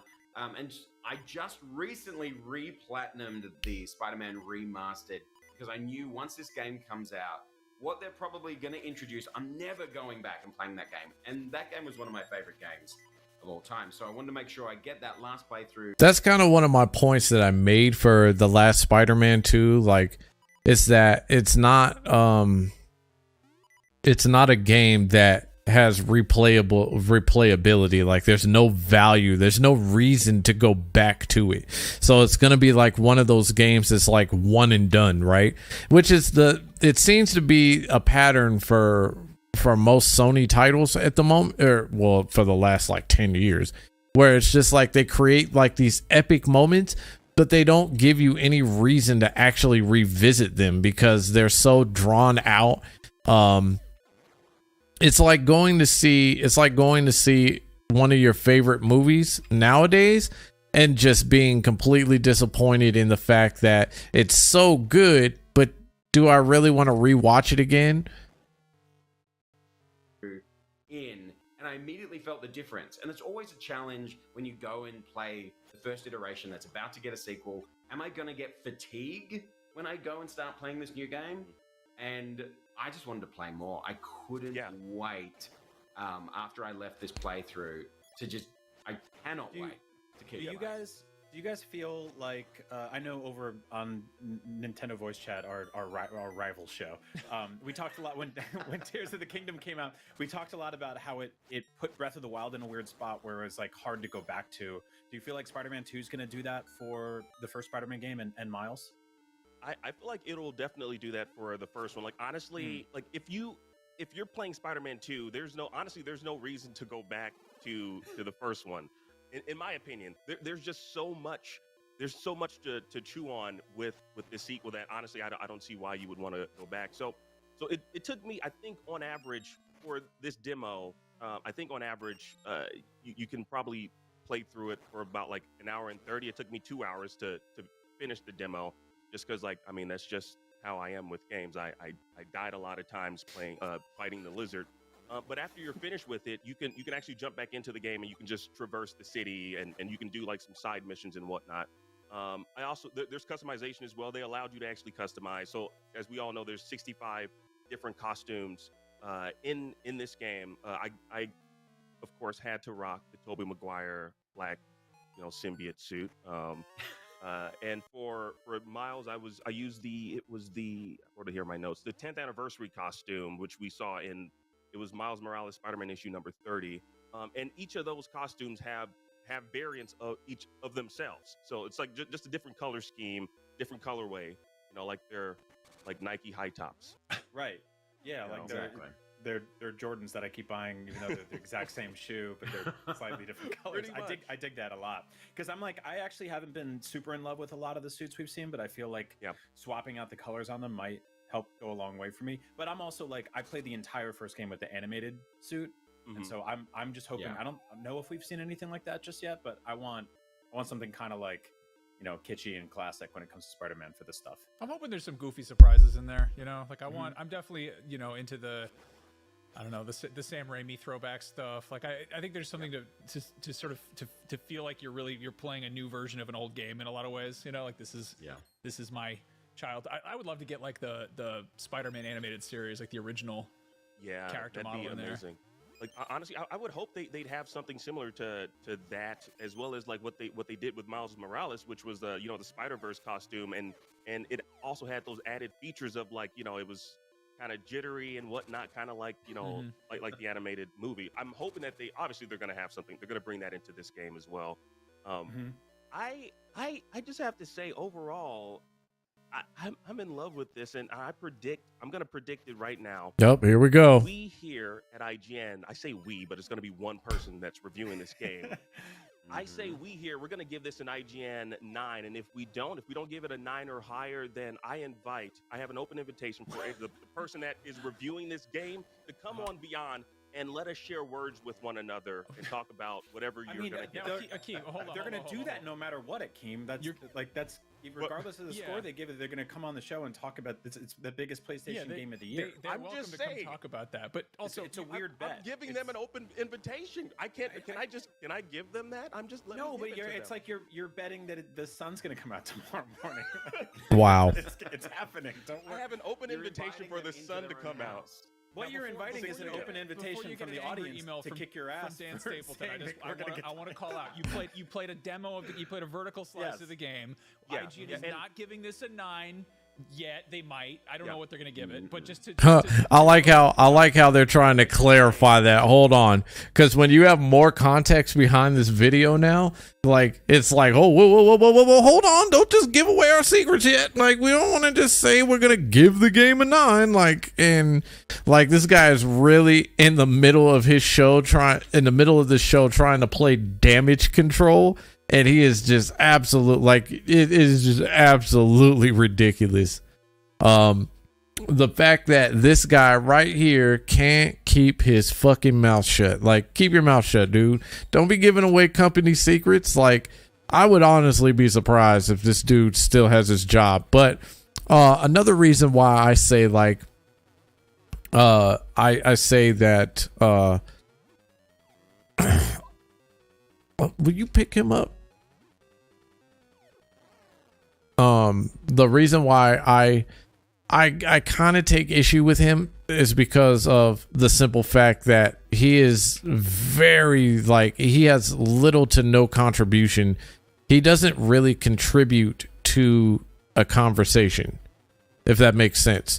Like, I think the last time I saw him was on the very last E3 that we ever saw Sony on. And if this is the same guy, I'm not sure if it is, but if it is the same guy, I remember him watching the show, the showcase, the very last one, their very last appearance at E3, and him saying only this. And this is when I believe Ghost of Tsushima got announced. Like, we got a little bit of a show for what Ghost of Tsushima was going to look like. And all he said was,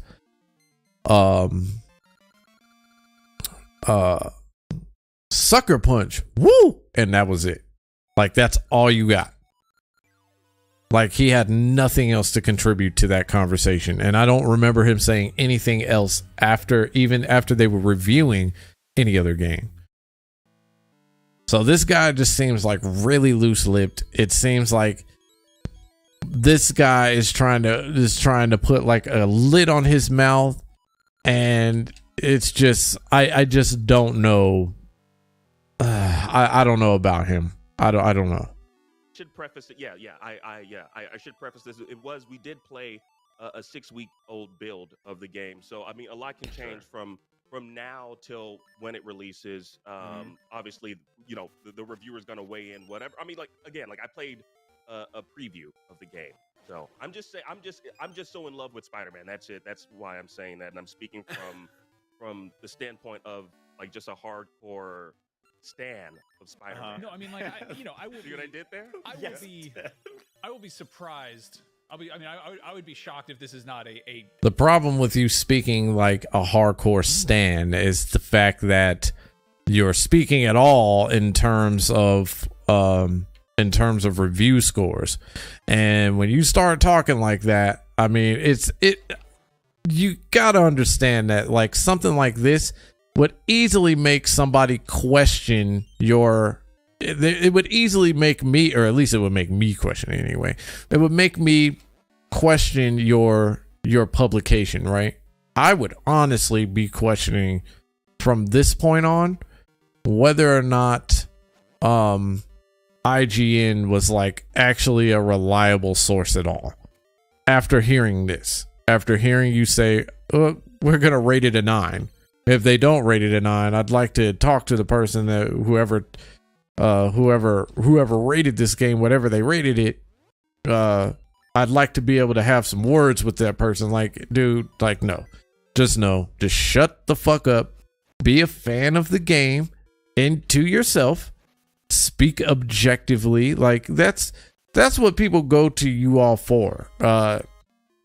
To be able to speak objectively about things like this, not your personal standum. At the very least, a good game. Like if this is, I mean, I think like Insomniac knows what they're doing. They've been doing this for a long time. The first 2 Spider-Man games are phenomenal in their own rights, and they've been, Ratchet and Clank Rift Apart was like an absolutely bonkers showcase of what you can do on the PS5. And this is what their 4th game that they've made that is using the PS5 tech, and they've been probably. Yes, the game that cures cancer and makes you sell your children. I'm getting more context behind this video, and like the more I listen to this dude talk, like it's just, man, he's a loose end. I would look at him as a liability, to be honest. Not necessarily because like it's I would look at him as a liability because of the simple fact of the professionalism that he shows when he's standing for a game, right?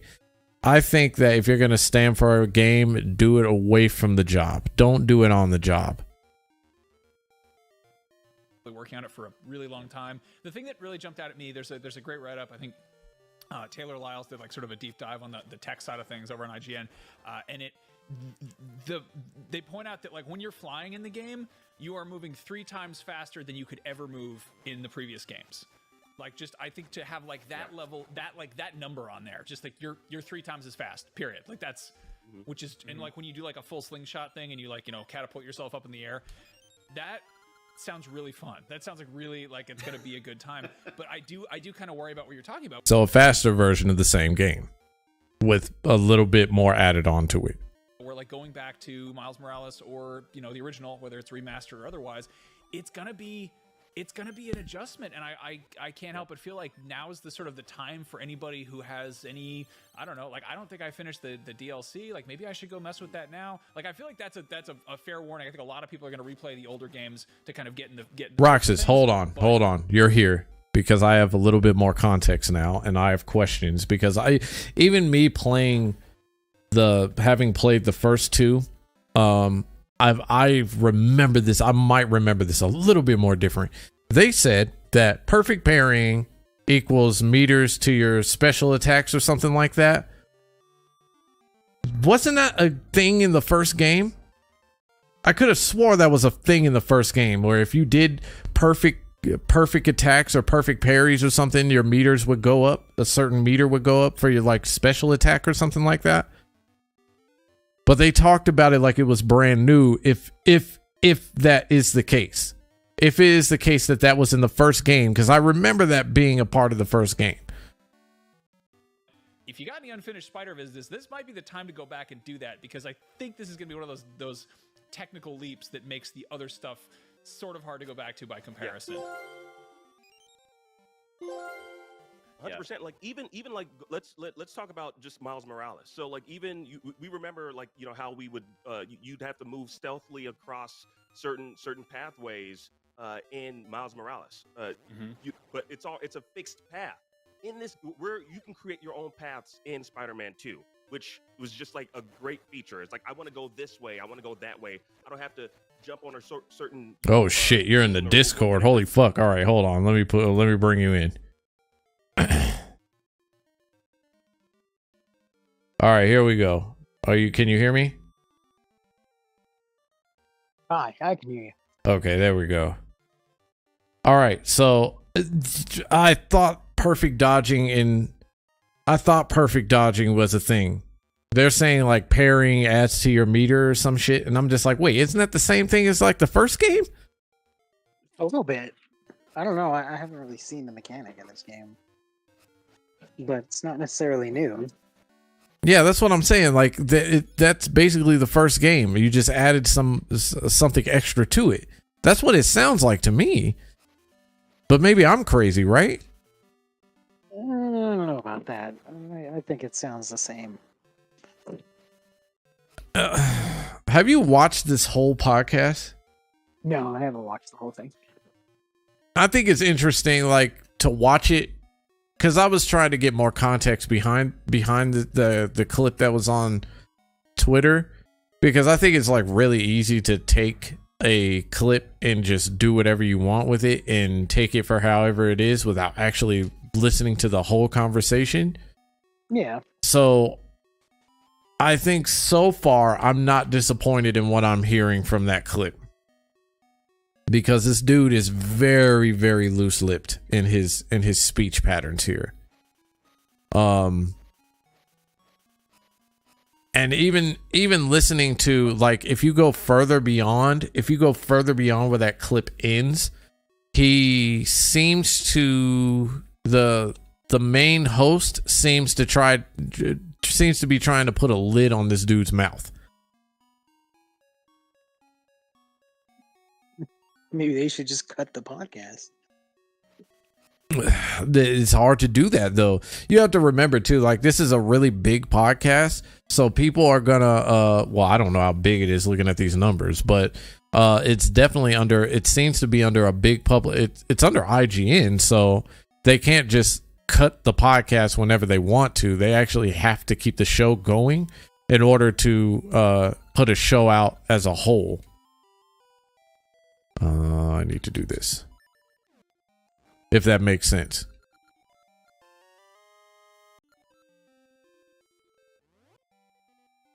Did I lose Roxas? No. Oh, there. Oh, okay. Never mind.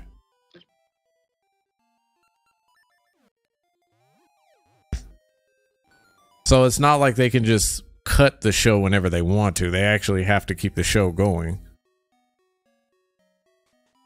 No, but he can't just tell the guy, like, hey, you can't talk about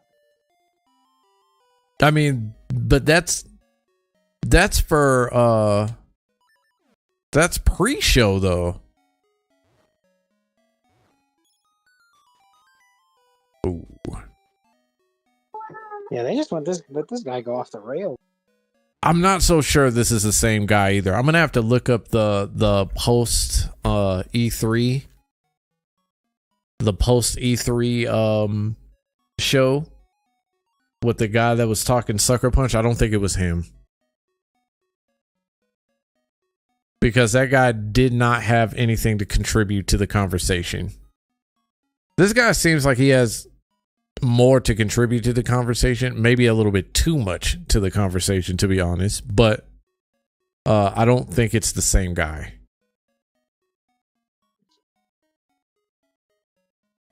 Yeah. How long is this conversation? Damn, they spend 40 minutes on this fucking Spider-Man topic. Long time. That's a very long time, especially to spend on a demo. It's a long time to see Spider-Man. here's another thing too, where he said he was talking about the review scores and everything. Somebody else ended up pointing out like a few minutes after that, that this is just a demo and a lot could change between the demo that you played versus the actual game too. Yeah. So that was something that didn't get shown in the clip. But if I'm just watching that clip, ultimately I'm going to look at IGN sideways. I'm still looking at them sideways based off of this conversation, based off of everything that happened after that. Because it just looks like the dude is sitting there like trying to say like, keep everything hush hush. Well, I am really interested to see how they score this. Just to see. So am I. I mean, we're only a couple of weeks away from that. So ultimately, we're going to find out sooner rather than later. Most likely. There's already spoilers out there too, which of course there are. Sony can't stop. Isn't it funny? Like, this seems to be like an ongoing pattern with Sony with games like this. We've got like 15 more days to go. It is happening. Well, I mean, it just seems like an ongoing pattern with them, right? Like they seem to get caught up in this whole, like, we want to keep the story hush hush, or we want to show a specific amount of the story just to get people hooked, and then somewhere down the line somebody just finds a way to leak the story. Like, we've seen this at least 2 or 3 times on their end. Oh no, I pressed S for spoilers instead of W for Wumbo. Pretty much.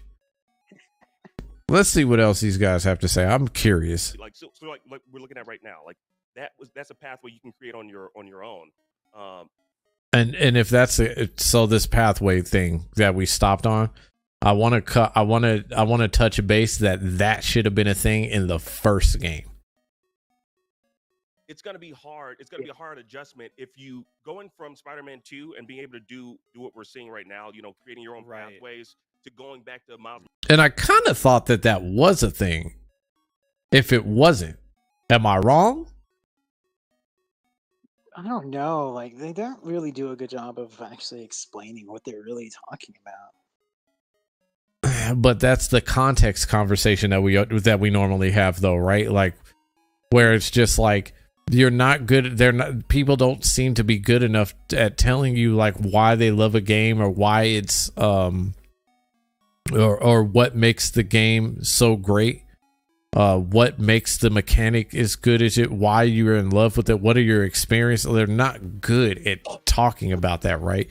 He's trying to talk about it. It's just, it seems like it's really difficult to do, even with the other guy that's played it with him at his back. But do you think that there's more mechanics to this game than we actually previously thought?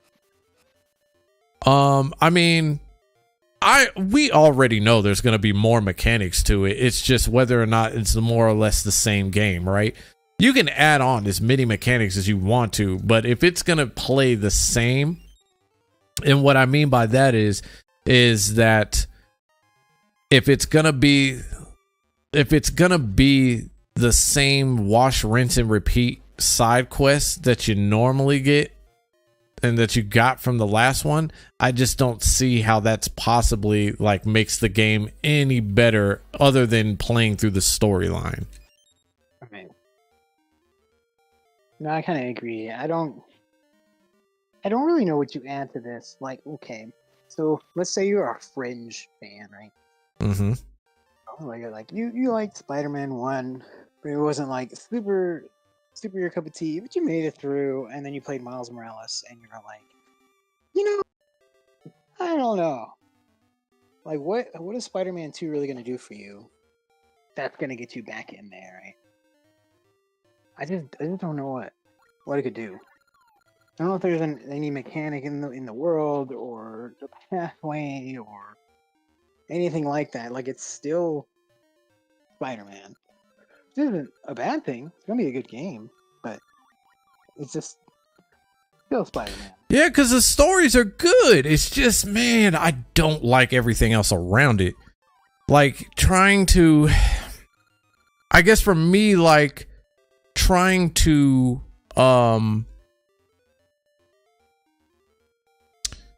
what is it? It's trying to complete everything. It just feels like a job, right? Like, I think we need more of the linear stuff to make up for that. And that's kind of why I'm avoiding it. And that's why when it comes out, I'm not going to say too much more on it after that. And like I said, if you love the game, you love the game. But game of the year? No. What merits could possibly this game have that make a game of the year? Geek heavy, interesting live stream. I never said Sucker Punch Woo at any E3, by the way. Thanks for reacting and enjoy your gaming. Indeed. I would love, honestly, if you're still in here, I would love to have a conversation in more depth of what it is that you love about Spider-Man. Because that's a conversation that we've been having a lot of lately, where a lot of games get reviewed, but we don't get like, it seems like we get like the bare minimum. Yeah, we really get this game is good. You should go buy it. It has multiple choices. It does different things. It has long hours. There's lots of content. Okay, bye. Like, that's what it feels like. So I would love to have that conversation, like, truly, and get your thoughts on that too. Because my issue with this whole thing is the talk around it. It's not the game. It's the talk. The talk is driving me crazy with the extremists. Well, you're talking about the talk around Spider-Man, the game? The talk around Spider-Man, the talk around Starfield, the talk around all of it. Well, okay. So, I was thinking about it a little bit. Alright, a little bit the other day. And one thing, I guess, which isn't our fault, we'd have to take into account is that there haven't really been a whole lot of games. Like, this year, there's been a lot of games. But if you're, like, a console-exclusive first-party person, there really hasn't, right? Hold on real quick. What was the last... What was the last Sony E3? Was it 2017 or 2018? Do we remember? I really think it was 18. Was it 18? Yeah, I think so. Because that was around the time the first one came out, right? The first Spider-Man? Yeah. Somewhere around there.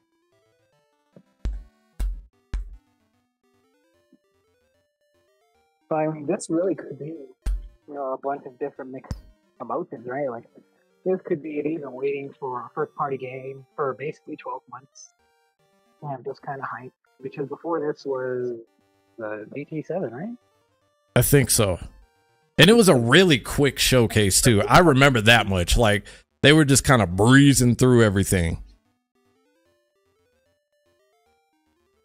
Like the console was already sharing a bunch of stuff up, which is ridiculous. It's not stop one with each other. Everyone play your games. Fine. And Starfield came out, and that really made things a lot worse. What is it? I mean, I was saying that Starfield came out, and that made things a lot worse. Not that the game was like elite, because it's not an elite game, but it just seemed to like make everything be turned to 11.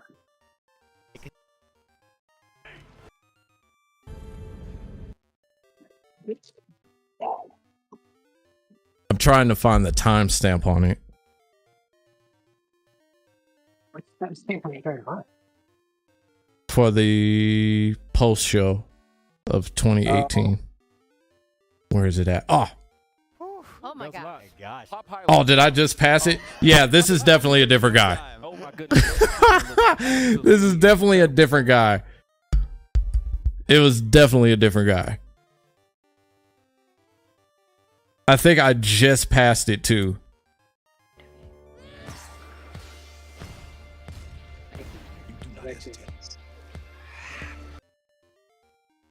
Oh my gosh. Pop highlights, go. Damn it.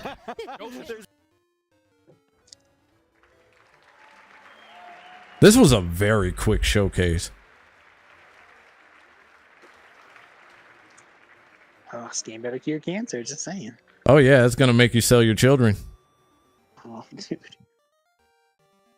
All you'll need is Spider-Man. Yeah. Did you grow up with samurai movies?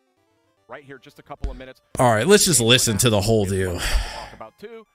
What a show. Are we gonna have this Oh my level God. of hype for Top Ghost of highlights, Tsushima? go. Is that gonna be a thing?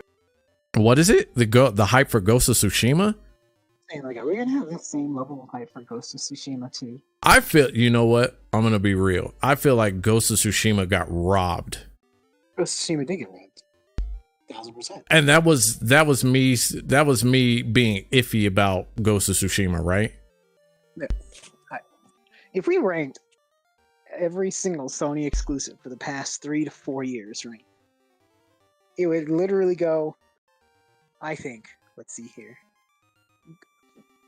Last of Us 2, last. Like, Last of Us 2, fourth. God of War Ragnarok, third. Spider-Man, second. And then Ghost of Tsushima is first, but it's like a tier and a half above the other games, in my eyes. Wasn't it up against Death Stranding, I believe? Yeah, I think it was the same year. So it was, I believe, if I'm not mistaken, it was. That's gonna drive me up the fucking wall trying to remember this shit. Ghost of Tsushima was up against Sekiro and Death Stranding, if I remember. And Sekiro took it that year. I don't remember Sekiro ever winning Game of the Year. Yeah, they did. They won in 2019. Because that's when Ghost of Tsushima was up for it, right?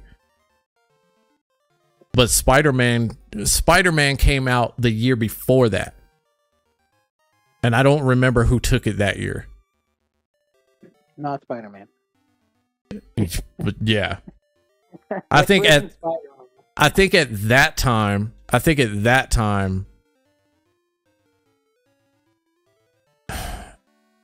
damn, this is going to drive me up the wall too. So we have determined it is not the same guy, by the way. And I think I'm like right here. Oh my goodness, Ghost of Tsushima looked absolutely Here we go. incredible. That color palette was insane. Yeah. Did you grow up with samurai movies? Absolutely. Yeah. Ready. It's just the embodiment. I'm ready. of Sucker punch. yeah. Thank you. Meredith. So he says, woo, right before all of that.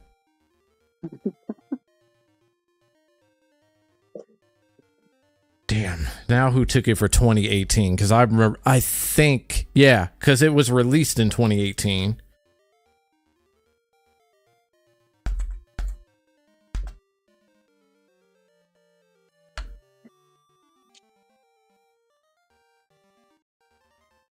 I don't know. Do you think Spider-Man 1 was Game of the Year good? No. Not for 2018. When it came out? Wait, did you say God of War or Spider-Man 1? Spider-Man 1. I don't know if it...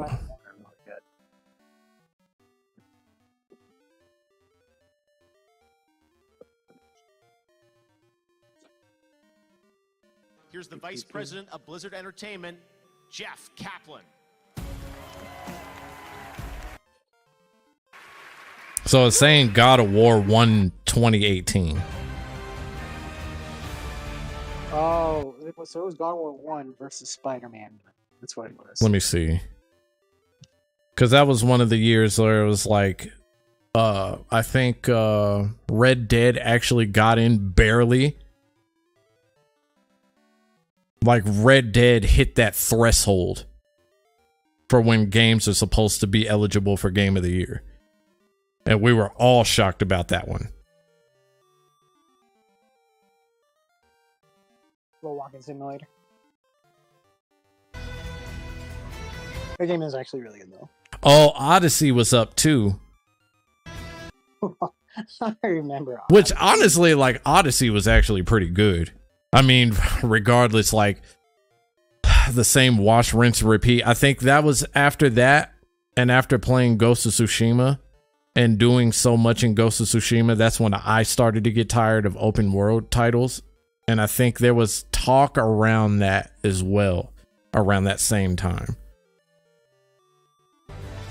So it was Odyssey, God of War, and you know how they do. Gotta play the fucking all the songs in the orchestra. Right.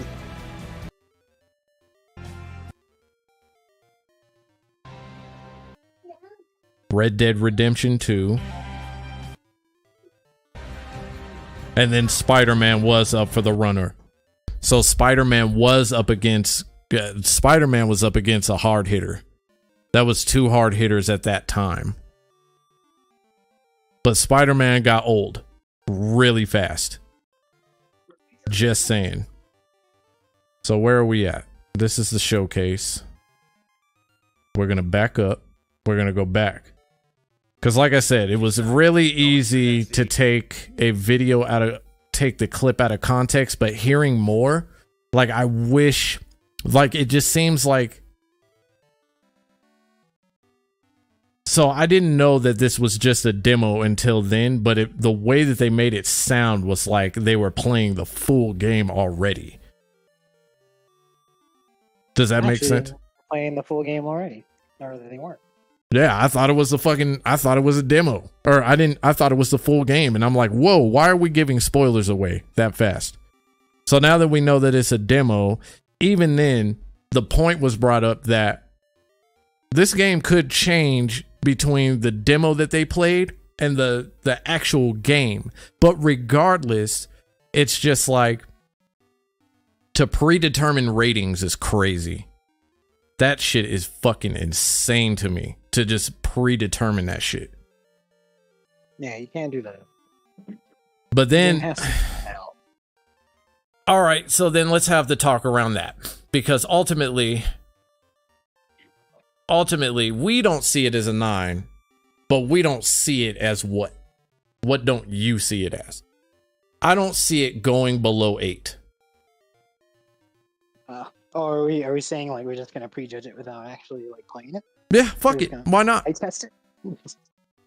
I don't know, man. This isn't a thing we should be doing. But, fuck it. I mean, why not? A 7. A 7? You think a 7? I don't know. I think a good 7. I listen. If it's the same game as Spider-Man 1, but with more mechanics, and it's still a good story, it's a 7. I feel like 7 is such a safe number. You're not adding anything, though. You're not adding anything innovative. You're not doing that much more crazy. It's a good rating. It's still a good game.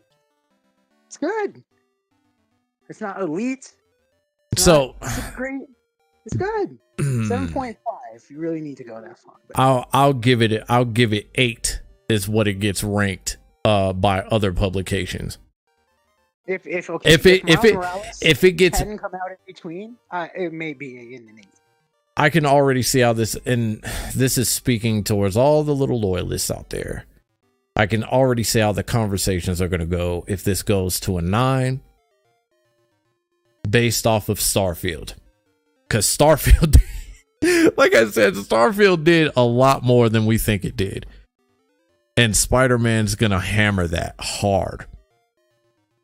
It's gonna, that because I'm prejudging it because of the conversations around it. Does that make sense? Did I lose Roxas again?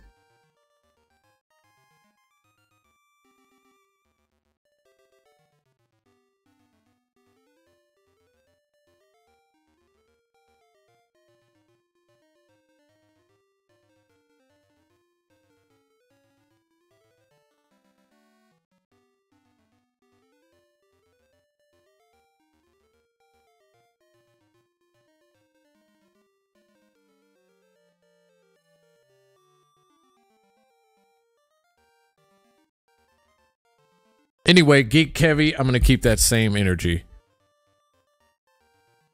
I'm going to keep the same energy that I had, is that it's really not good to predetermine that in that publication. Like, that stirs so much bullshit. Especially for people that just want to play games, right? Like, ultimately, we can stay off of the internet. We can easily stay off of the internet, stay away from Twitter, stay away from all that shit, and just play games, right? I think if you're going to enjoy the game, enjoy the game.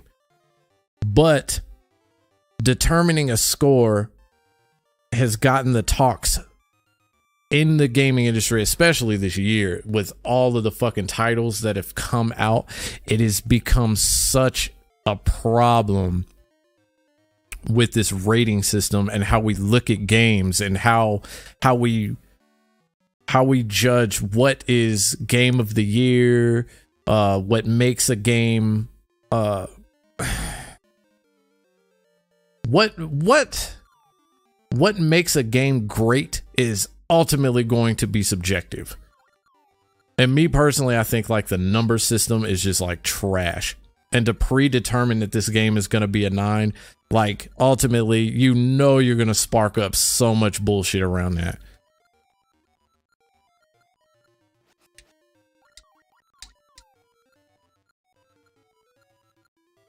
I think story-wise, this game will be good. But everything else around it, I'm not looking forward to it. And I'm probably not going to touch it, and I'm not even going to say anything after that.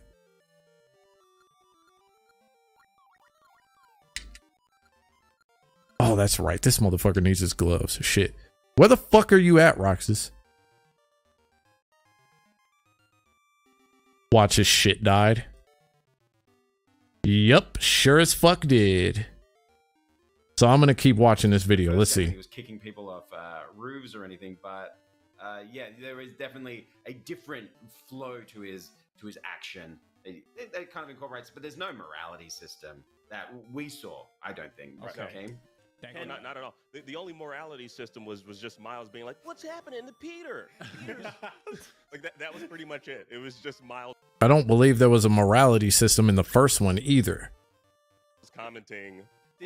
Oh, went the wrong way. Did you guys get to try the fast travel at all? Because I tweeted out like a quick clip of like just going from the map to somewhere in the world and how instantaneous it is. Like we saw it in the showcase last week, and it's just like stunning. And a bunch of people were like, GTA 5 did it, and I was like, yeah, but like it took like 28 seconds, and that was 10 years ago. This is yes, I know video games have existed before other video games, but this feels like way snappier, and like I don't think I've ever seen it done to this effect. So did you guys get to mess with that at all?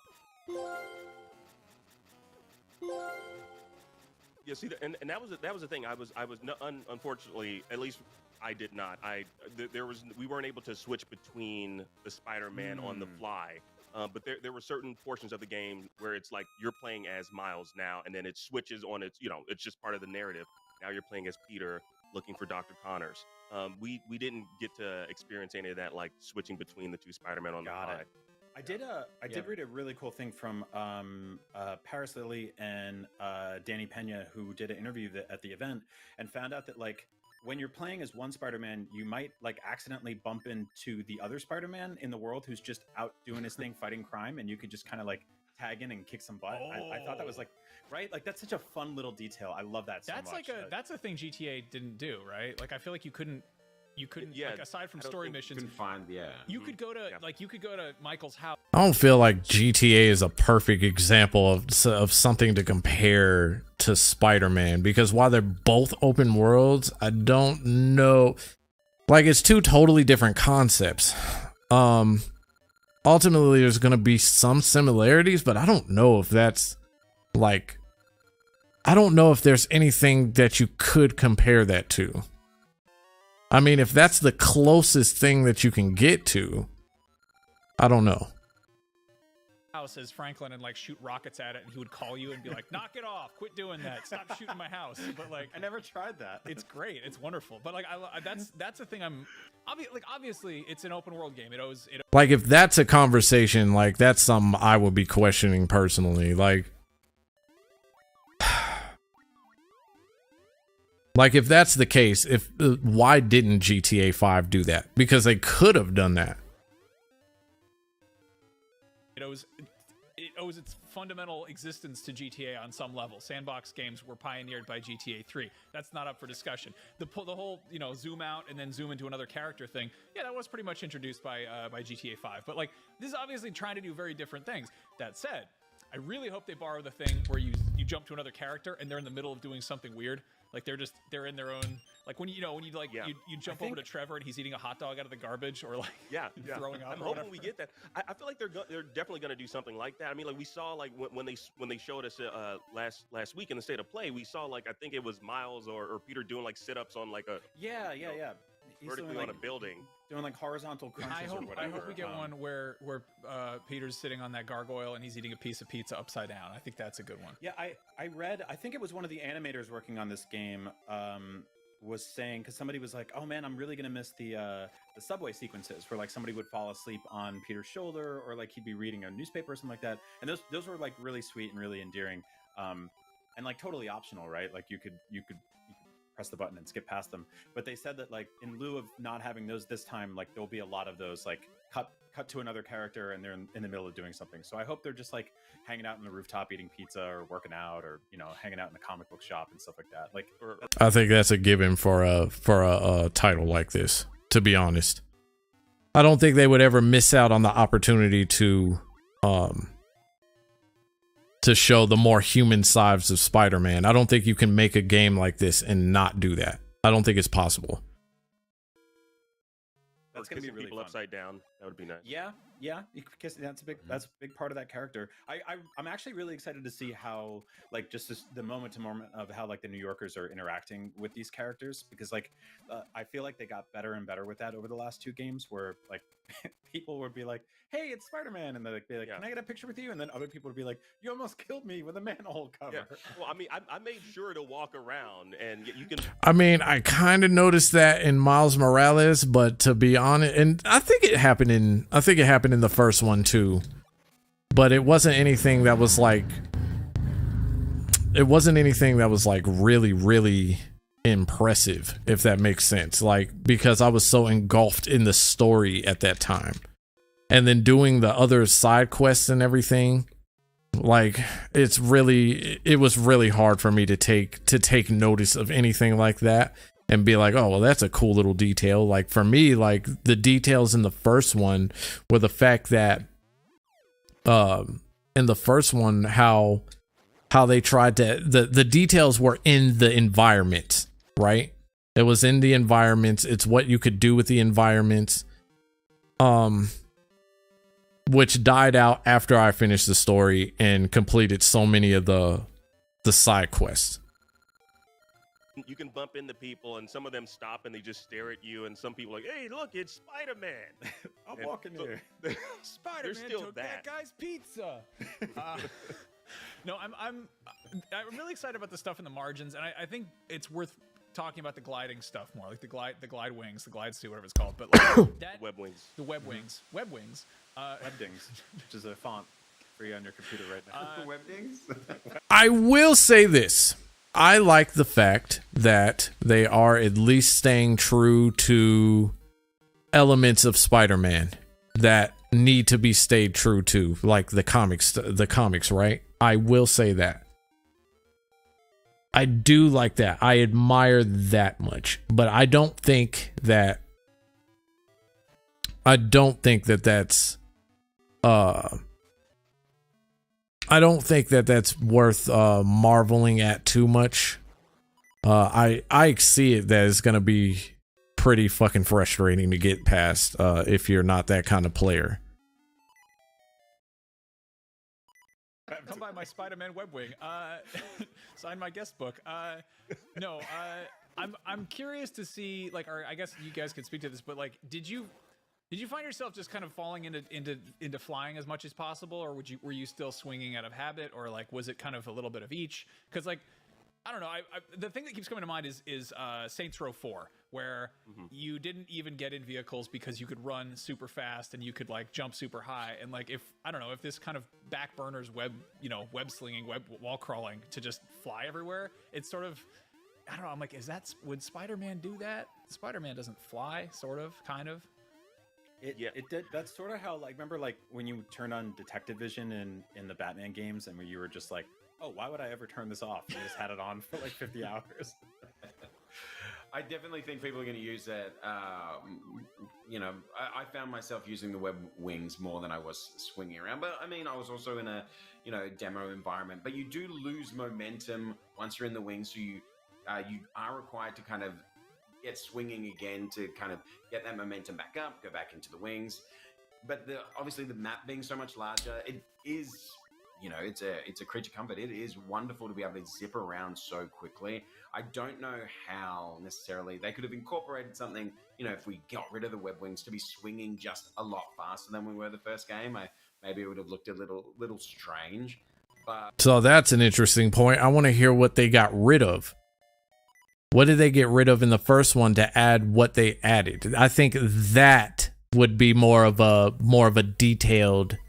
That would be an interesting detail to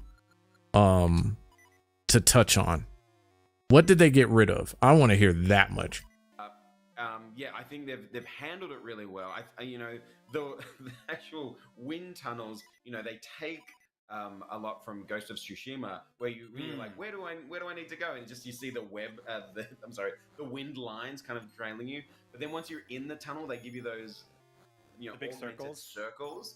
Can people see those? I don't think I need those. Yeah, I was like, I need those. I'm trying to picture a guy trying to sleep in the city. Yeah, it's like 2 o'clock in the morning. He's like, turn the lights on. Turn off the circles. No, that's something that I'm actually sort of hesitant about this game, and I really hope it's an option to turn it off in the settings. But like, I feel like there's just a lot of crap. Like, they're trying to avoid having too much stuff on the HUD, but there's just a lot of crap floating in the sky. Like, there's just like a big ass triangle to tell you where Mysterio is, or like, go here. And it's like, there's just like a bunch of, and it kind of starts to look like Crackdown, Like, I'm like, okay, that's. And there were these good, but yeah, there are these weird like fractal pieces. That's interesting. That's not a game that you hear pop up in a lot of conversations as Crackdown, and normally when you hear anything come up that involves Crackdown, it's never a good conversation. In the sky. But I will say I highly doubt it. I think that if you have it, it's probably essential to the game. But if that's a turnoff, then I gotta question why that would be a turnoff besides the Crackdown argument. Ben, I don't know if you know what I'm talking about. It kind of looked like, when someone's glitching out into the Spider-Verse. I was like, what? Why is this? Why are these things there? Why is there so much crap in the sky? I'm not complaining. Well, obviously, there's a reason for all of it, but it was just like it just looked kind of cluttered to me. And as far as like story reason, sorry. Okay. I was just saying that story reasoning. Oh shit! They've got like upgraded AR, lenses on. They've incorporated into the tech of. Your shit died, didn't it? He keeps exiting out. What the fuck? Yeah. All right, there you go. Oh, okay. I guess I had to leave and jump back in for it to actually. That's weird. Anyway. Weird. Do you think that Crackdown is a good Oh. what is it? Yes, a good comparison. Not the whole game, because obviously like they're two totally different games, right? But certain aspects of it. We're gonna say Crackdown one. Crackdown one's the best one. Because what? Let me think about this for a second. Because normally when you hear Crackdown being talked about, it's never a good conversation. Well, at least Crackdown 1 was good. The Crackdown 1, but like the 3 is that's how the internet works though. Like they're not worried about 1. They're looking at the latest Crackdown that came out. Now you know why I said Spider-Man 2 is good. Don't worry. Because Spider-Man 2 is going to make you sell your children. Well, and cure cancer and fix, all the blind. Better than Mr. Beast can. Oh gosh. Or how about this? How about this? If not Crackdown, do you think GTA 5 is a good comparison? GTA 5. Okay. I get chastised here. GTA 5 is a better game. I'm pretty sure. It's a pretty decent comparison. The only difference is the traversal, right? The way you traverse the city is really different.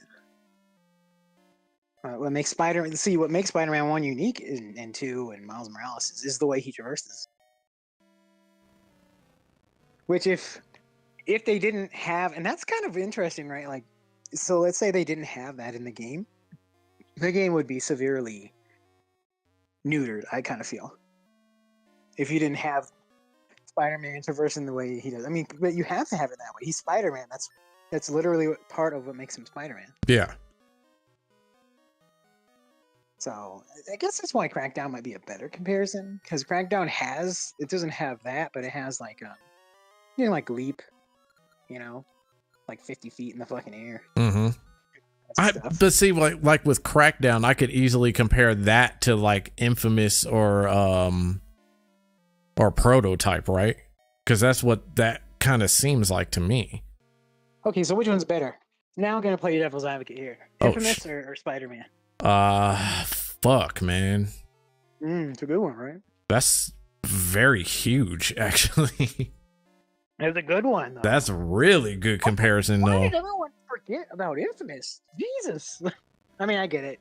Hasn't been out in a while, right? Nobody wants. But see, that was one of PlayStation's big hard hitters back in the day too, right? Like when that came out, like they said Prototype. What? Like fuck Prototype. We're getting fucking we're getting this damn Infamous.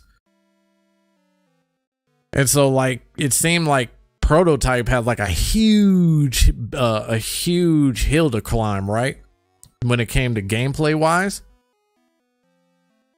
Yeah.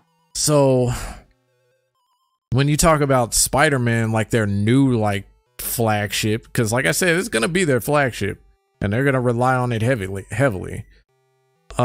When you look at that versus Infamous, I'd say Spider-Man would probably be the better game. Okay. No, that's fair.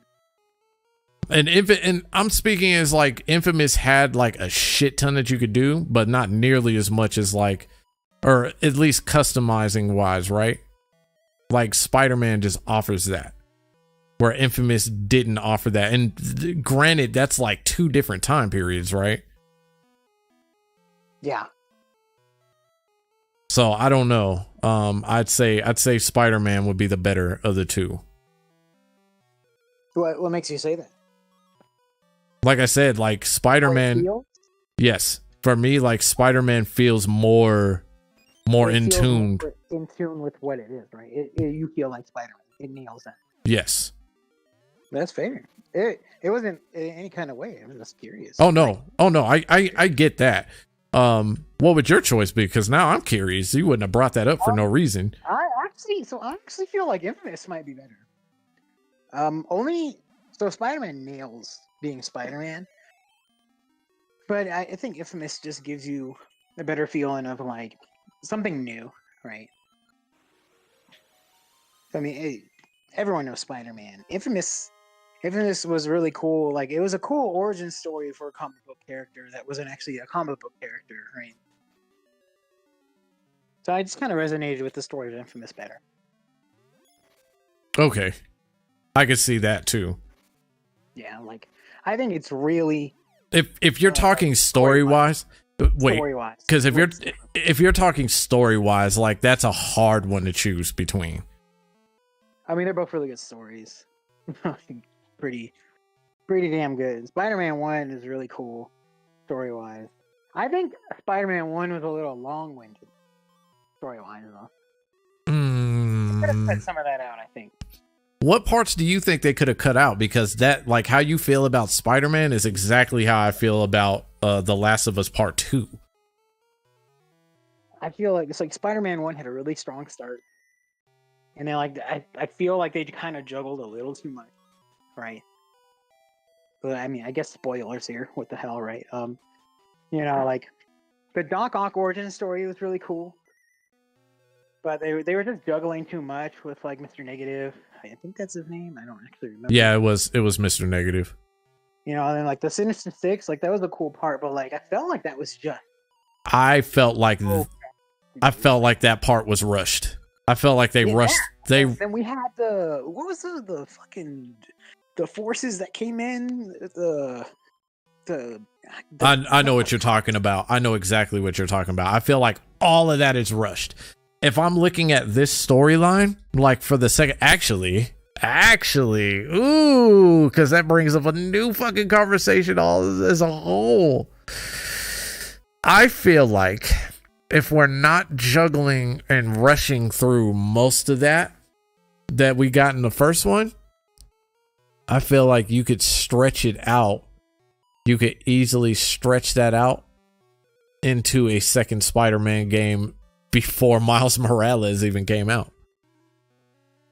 And Miles Morales could have just been DLC. Miles Morales should have been DLC regardless. It should have been. Should have been DLC.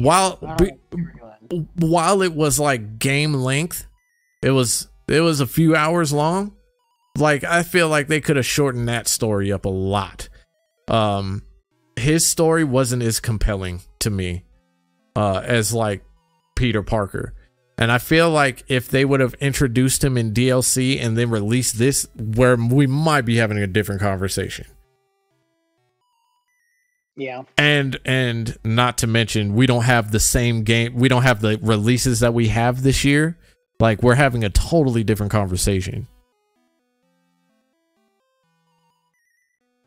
Do you think if we didn't have like the Nintendo releases we had, let's just take half the games out, all right?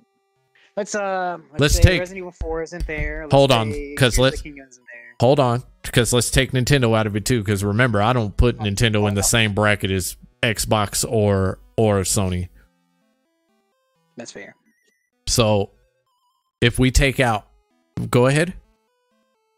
So take out all Nintendo. Let's take out Resident Evil 4. Let's say it doesn't exist. Do you think Spider-Man 2 is in a better situation right now? Yes. Yeah, I agree with that. Because then it's the only situation. It's the only possible choice that you have. Besides maybe like a Nintendo title or two. Like if we add Nintendo back in there, you have a couple of Nintendo titles to go up against. Then you have It still gets beat by Wonder. That'd be funny. Then you have well, that would be interesting actually. But then you would have maybe a couple of indie titles. You might have like a live service game here and there. You might have Call of Duty to go up against. I think like the issue that I'm having with the conversations around Spider-Man is the fact that it's only being deemed Game of the Year because Starfield got deemed Game of the Year. What's ridiculous? It is. Especially if you played Starfield, like holy crap, man! Like if you enjoyed it, you just fucking enjoyed it, man. Like that's fine. It's when you start adding your own personal narrative into a system that seems to make the rules for the industry. That's where it gets annoying to me. Like Spider-Man is gonna Spider-Man. Like ultimately, it's going to do good. Like I know it's gonna do good. That's not even a fucking question. The issue is whether or not it should be in the game. It should be Game of the Year, and I just don't think it should be. Not with the titles that we've had this year. No, exactly. It just shouldn't be a thing. I think I'm over this whole conversation with their podcast because they're just bringing up more points. I think. Let's see. Oh, it's in his map. Like, yeah, and there's like glitching happening through this Craven camouflage, like tech stuff. Like he's not like Craven has got some serious tech behind him. He's not just a hunter. He's quite the engineer. I wish more engineers worked for her like he does. I think it would be great if like instead. I have a question. Quick question. Do we feel like the trailer gave away too much of the story? Or the demo might have given away too much of the story? Right. I mean, but that's a hard answer because I kind of feel like it's not that hard to understand what the story is going to be. Yeah. I don't know. I don't think it gave too much away. I mean, because part of the story is the journey, right? I would say that's a huge part of the story. It's the journey. Like with Spider-Man, with the first Spider-Man, when they announced that, like I didn't know what to expect. To be honest, I didn't know what the fuck to expect. I didn't know there was going to be like multiple enemies. I didn't know which enemies I was actually going to be faced with. Like truly. Like with this one, I feel like I know all the enemies that I'm going to be faced with. Does that make sense? Makes sense. I would like to be surprised, but that's what I'm saying. I would like to be surprised with the story too. I would ultimately like to be surprised with the story. I like we know that Venom is gonna. We know that Peter Parker is gonna get taken over by Venom. We already know that Lizard is in here. We know that Kraven is in here. We know they're gonna introduce Brock. Yeah. To take over. The symbiote character. Like the only surprise that I would have if I were to play this game is if Carnage was introduced mystically. I look, that thematically makes sense though, right? Like, it would make sense. But I feel like that would be like a towards the end deal. But if they made it like an actual playable part of the story, then we're having, then I'm looking at it funny because then it's gonna look like how they rushed the first one at the end. And the funny part about the first one is they didn't rush the story until about the end. Yeah. Like Doc Ock, like that's what I'm saying. Like the pacing. So the pacing in Spider-Man 1 is really off. And it makes it feel really long, and then all of a sudden it's like, whoa, how do we get here, right? Like, and see, I guess that was what was different for me in that Spider-Man was that it didn't feel long for me because I was anticipating what was going to happen next. I was not anticipating. I was more so looking for what was going to happen next, and what ended up happening wasn't what I thought would happen. And then all of a sudden, towards a certain part, then it's just like Doc Ock is born, and then all of the main bad guys escaped, and all like it was like holy shit, like what is happening right now? Then you have to fight Mr. Negative, and then fuck. Then you got to sneak through like that.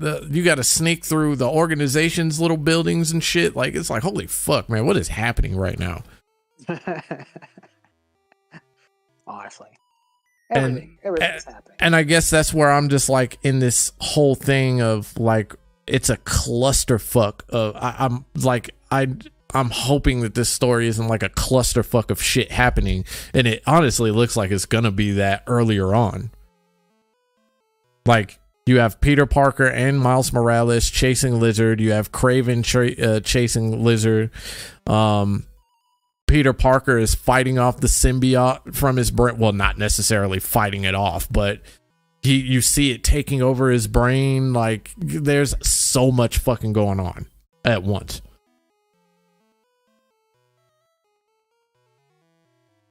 And they juggle it all. Instead of just like polar fleece vests and like you're gonna be Miles and you're gonna be Peter Parker. Yeah, and then on top of that, like switching in between two characters, like that sounds great on paper, but how long is it gonna last? Does that make sense? It's gonna be quite the juggling. You know, tech wear or whatever throughout it, and like I guess I'm curious for the people who who really just want to like one of my very good friends would just get very high and would just swing through New York. He just swing around, just just chill You can out. say my and do name, that. it's fine. Yeah. I'm a responsible father. But no, one of my favorite things to do is like swing around New York City and just go in circles and dip through alleyways, and all of a sudden you get a call and it'd be like, Spider-Man, 6 guys just keep trying to knock this bookstore over or whatever, and you'd go down there and beat the ever-living shit out of them and then you fly back up. It's funny, you almost just described one of the missions that we did, except someone stole like a bunch of music instruments. That's why you saw is that the Spider- drum? Oh, yeah. That's the. It's where the people get up on a stage and play the instruments. Oh, it's a concert. That's what I'm talking about. It's the. Yeah, I don't know. I'm curious as to actually, you know what? I am actually curious about the Beyond podcast now.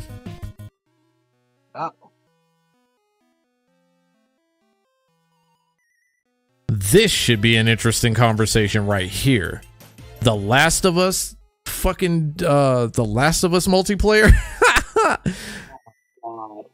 Oh man. Oh, Jim Ryan. Let's see what they have to say about Jim Ryan. I'm curious about that. We disagree on this heavily too. We think Jim Ryan did something for the gaming industry as a whole. No, I don't really think he did a whole lot. The only argument that I've heard people talk about was that he ushered in the PlayStation 5 into COVID, and I'm just like, okay, what accomplishment is that? Anybody in that position could have did that. And I'd counteract with, if that's his biggest achievement, then why didn't he have more to put out?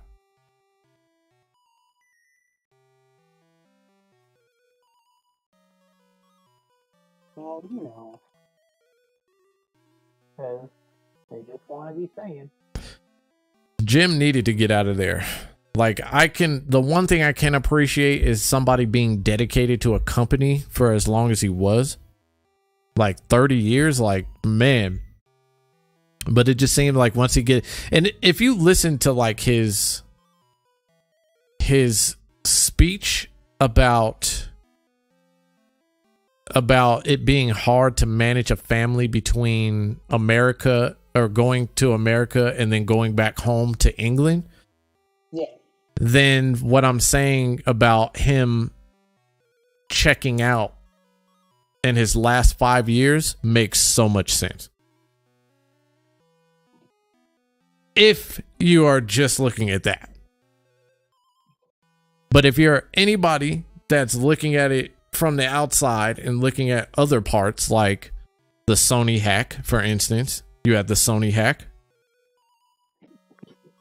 then the push for live service games, the Activision Blizzard acquisition, then it's looking like he got pushed out.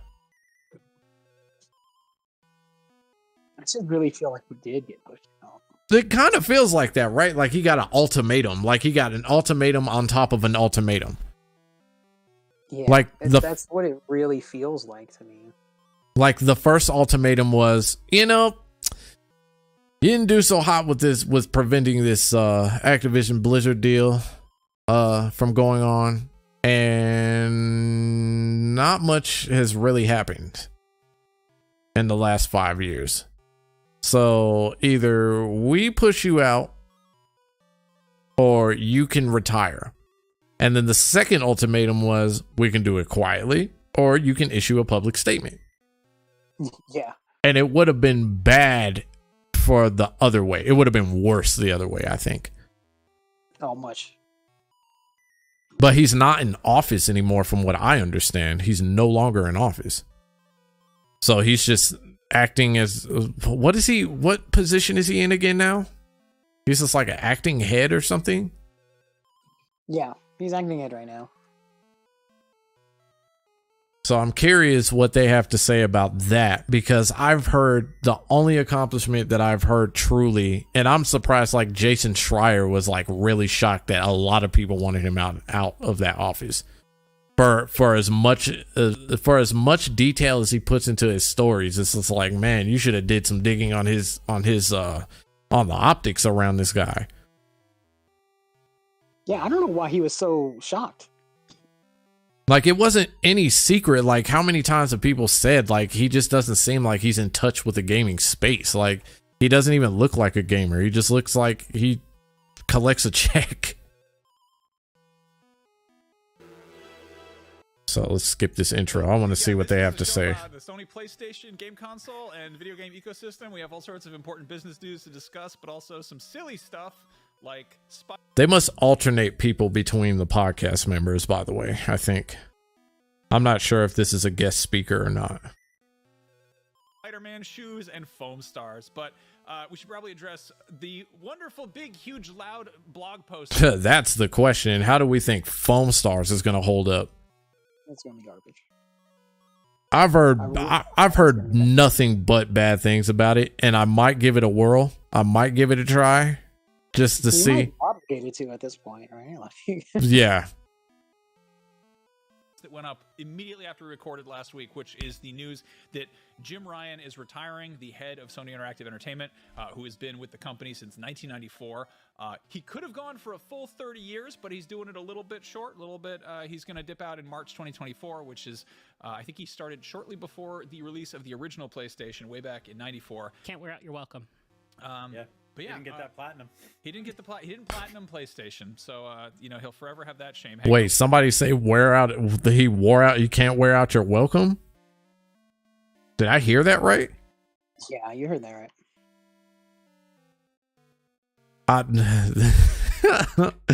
Oh man, so we'll keep going. Over his head. Fake gamer, that's what we call him. Real businessman, fake gamer. I think there's some of those out there, but yeah, Sony's chief. Okay, so they're uttering the same sentiments then, right? Yeah. So why is Jason Schreier so surprised by this? Like, I think Jason did something where I think he tried to throw Jim Ryan a bone, and I think he was trying to show off his greatest accomplishments or whatever. I'll have to look it up and send it in the chat sometime. But I don't know what he found. Chief Operating Officer Hiroki Totoki will be taking over as interim CEO, and yeah, I mean, Ryan has like an interesting legacy because he's clearly been there for a while, and it's not like he is the guy who goes up to the dry erase board and draws the next PlayStation, and then everyone's like, all right, we'll make that. Like, it's a massive corporation that has all sorts of moving parts, all sorts of people making business decisions. It's publicly traded, so there's just like any other business. I mean, it's not hard to fucking tell, right? Like, ultimately, he's gonna have there's gonna be multiple parts, but he's gonna be one of the ones that signs off on it. Yeah. So here's a question for you. What do you think he signed off prior to the PlayStation 5 that was good?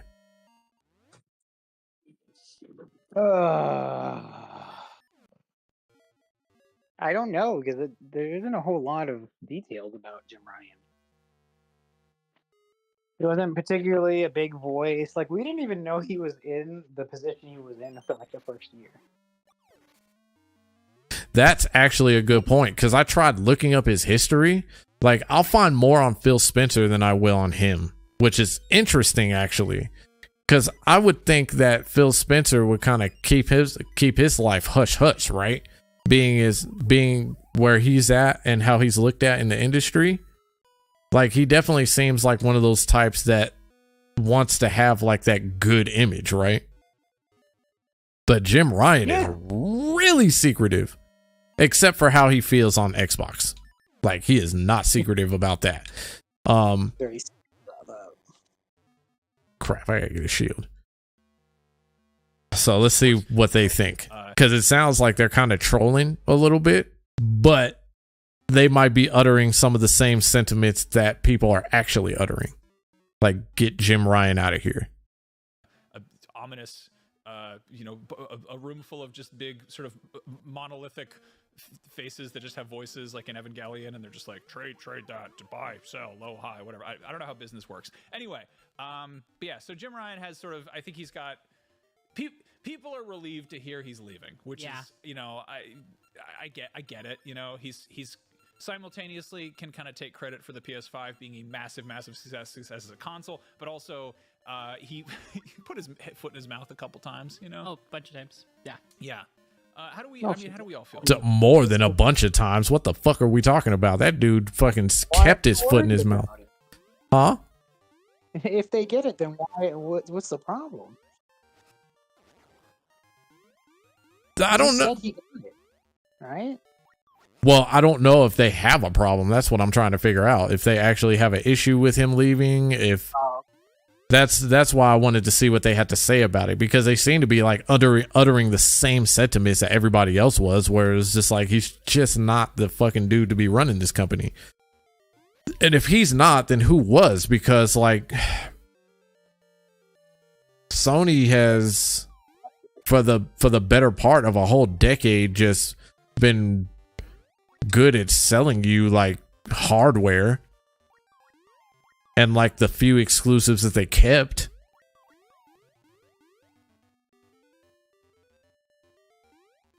Or am I crazy for that? I don't know. I don't really know what he had going on. It seemed like nothing. Well, I mean, not even just him. Like who? Because didn't they bounce between like CEOs at one point? Like it was around like 2017, 2018 where they started bouncing in between like CEOs. I can't remember it. It was somewhere around there. It was around the time that so it was around the time that you saw Phil Spencer, Reggie Fils-Aimé, and the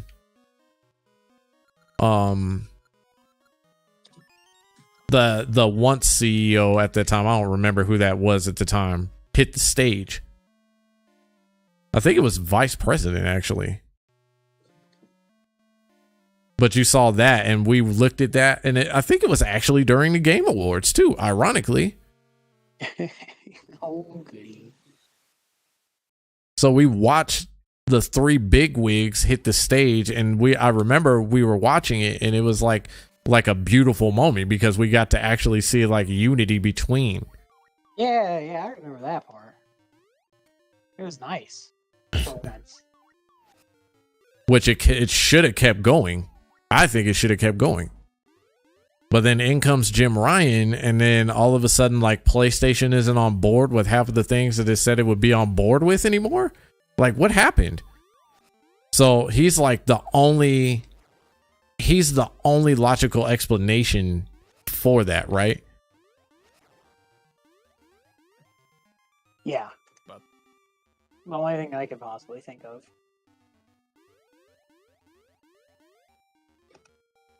I wonder if, like, the big wigs told him, like, hey, cut that out, or, like, what actually happened? I don't know. I think Jim Ryan came in with a purpose, and with a purpose of his own. And, like, for him, it just, whatever Phil Spencer was pitching, like, was not matching with that purpose that he came in with. And so, like, and if you look at the timeline, you could kind of tell, right? Like, when you look at when they were forced to show their earnings, everybody was forced to show their earnings during that whole Epic debacle. Yeah. And how they were charging devs to do crossplay. That was so dumb. That was really, really, really bad. That looked really bad on his part. And the bad part about it, is that it may not have been him that did it, but he's behind the wheel now. Yeah. So ultimately, if you're behind the wheel, who are people going to look at? They're going to look at you. About this. I mean, no, go for it, Jada. I mean, it's just, I don't know. For me, it's not that big of a thing for me. Like, I see a lot of the sentiment online that people are excited that he's leaving. And it is what it is. Like, he did some, like you said, he did some good things. He did some bad things. I think that's all business people in general. Like you're not gonna be not everybody's gonna be a Reggie Fils-Aimé. You know what I mean? Not everybody can be that when it comes to. He invented those the types of 3DS. things. Did you know that? He did. He made it with his bare hands. Bare hands. His enormous hands. He walked in. I'm glad she said that, because it's the same sentiment that I said, where I said he was more involved with the industry. It's not like he was just a figurehead. He was more than just a figurehead, right? Like, he was actually hands down with the people that work for him, the people that he wanted to bring into the Nintendo universe. Like, he was there. Like, so, and I could say the same thing for Phil Spencer. So the one thing I will disagree on, she seems to say that that's all business people that make good and bad decisions, but some of the decisions that he made were just so questionable. Like, why would you bring your company backwards rather than forwards? I don't know. I really don't know. That's a great question. But that's what I mean. Like, so what did he really do? Besides try to hold on to the same core values that once worked in like 2 decades ago. Oh, I don't know, man. He created the 3DS with his bare hands.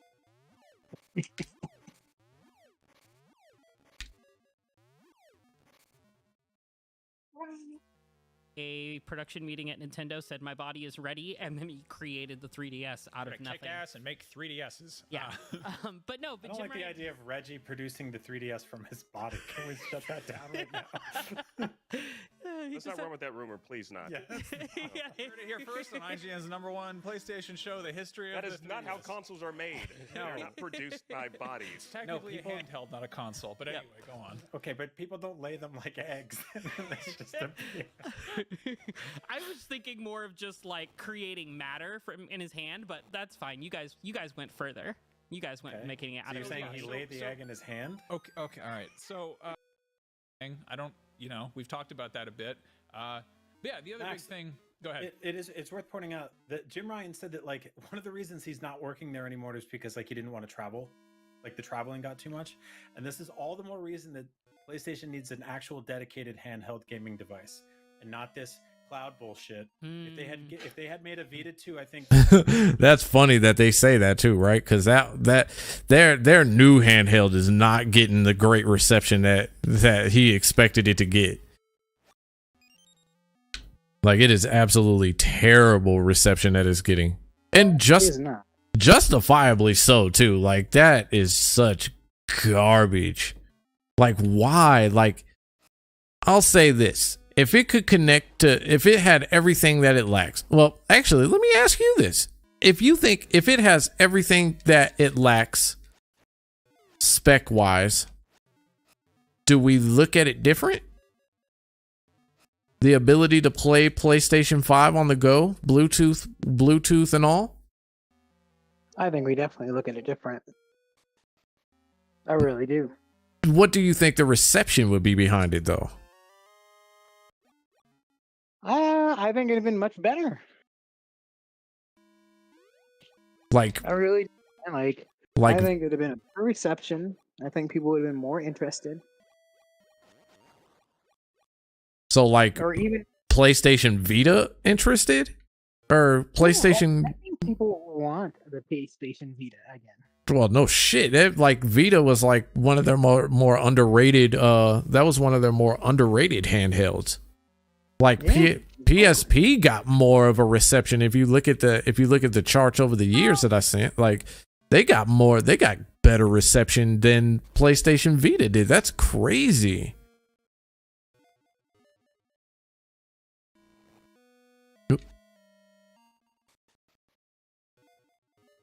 Jim Ryan would still be at the company. He can't So- play his games while he's flying to Japan constantly. Good, That totally good job, makes sense. PlayStation. It costs you a president, and I hope you're happy. No, I know they're trolling. Created though, because he doesn't like to travel, so he just wants to be at home with the PlayStation Portal. Absolutely Good trolling. job, There's no way. PlayStation. You cost us a handheld. Go now live to footage of the PlayStation Portal being picked up. That's it. You know, it's I don't know. This is definitely a weird legacy. You know, I think a lot of people kind of look at Jim Ryan, and he's always been like very much businessman. Whereas you look at like Shuhei or Sean Layden, and there's a certain kind of like they seem very like amiable. They're approachable. Meanwhile, like Jim Ryan, one of the things that made everyone mad is that when Roe versus Wade was about to get overturned, he sent out an email where it's like, well, everybody disagrees sometime. Anyway, it was my cat's birthday recently. And it was, people were like, what are you doing? What's going on over there? Wow. I didn't know about that. That's crazy. Like, did you know about that? Oh, shit, I fucked up. I don't know if Roxas is even still here. Did your shit die again?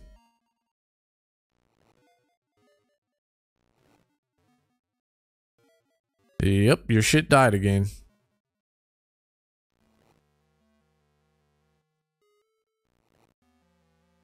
Let me check the Discord real quick. Oh no, you're still in here. What the fuck? What happened? Oh well, I'll continue until he gets it figured out.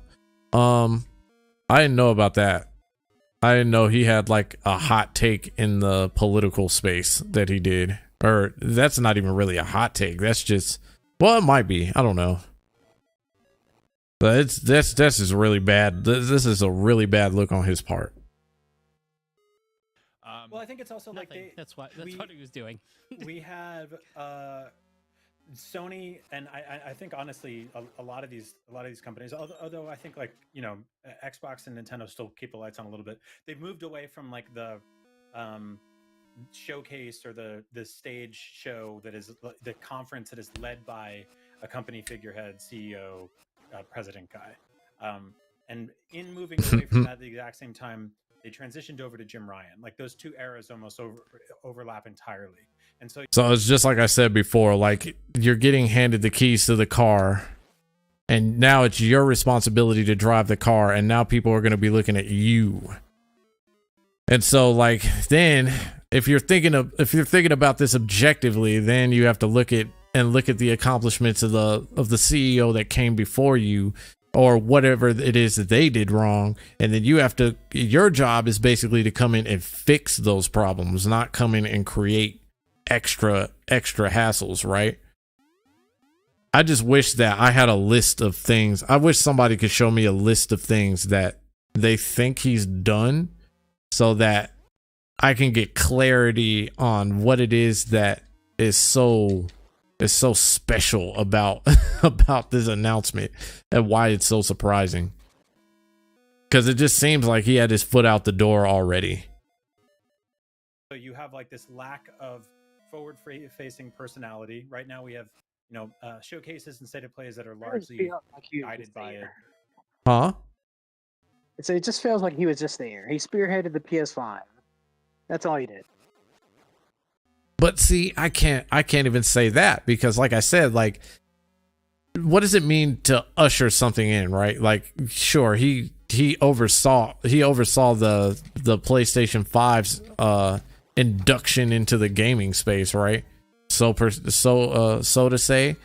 But at the end of the day, when I look at how that went at the beginning, it's just like, man, like you were so ill prepared for everything. And I mean, nobody was really prepared, right? But it seemed like he was really not prepared for any of that. Now, if I wanted to play devil's advocate, I could simply say that because he wasn't prepared for it, like maybe it was just like a in over his head type deal. That's if I want to play devil's advocate. That's trying to look at this more reasonably rather than more critically, right? But I just think that if I look at how like hardware wise that Microsoft handled things versus him and Sony, I'm looking at that and I'm just like, man, like what is your excuse? because normally you play with the gloves off. Like normally Sony plays with the gloves off. Like there's no mercy in this dojo for them. But it just seems like they didn't even have the hands to come into the fight.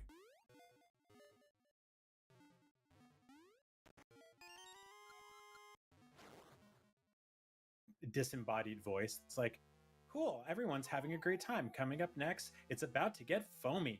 And then they show Foam Star's gameplay. Or like, coming up next, here comes 17 minutes of Suicide Squad. The gang is back to get into more goofy antics. And like, that's fine. You know, that's what Maria Menounos does at work. But like, I think what we're looking for here is like somebody that can like be forward facing. But at the same time, it's like, I don't know, billionaire CEOs aren't really your friends either. So, yeah, you know, which is true. That is true. Like, I think what most PlayStation fans will look at in terms of the Jim Ryan era. I think that's like the biggest issue with fanboys, right? Is that they think that the CEO is their friend, and when they look at that, when you look at how businesses run, and you look at the reality, it's like, what the fuck is the point of being a fanboy if that's the case? Like, is there really a point to being a fanboy? No. I think it's cool. I think it's cool to be a fan of something, but to go to the extremes that I've seen people go to.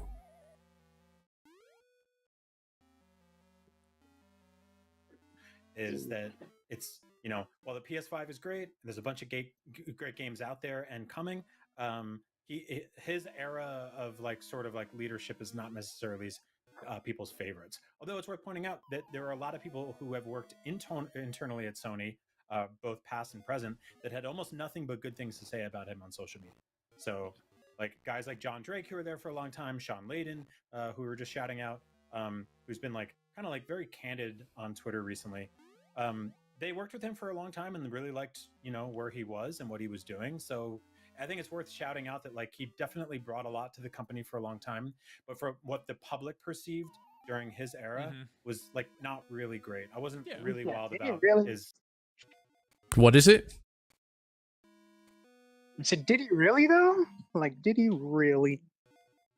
I to the people that say good things about him, that's worked with him for a really long time, I think it's really easy to say that if you're like really good friends with somebody, right? Like, obviously these people have tenure, they have a relationship, they already have an established relationship with him. So I think it's easy to talk good about somebody that you've known for a very long time, but and not be able to see everything objective as to why he is perceived the way that he is, if that makes sense.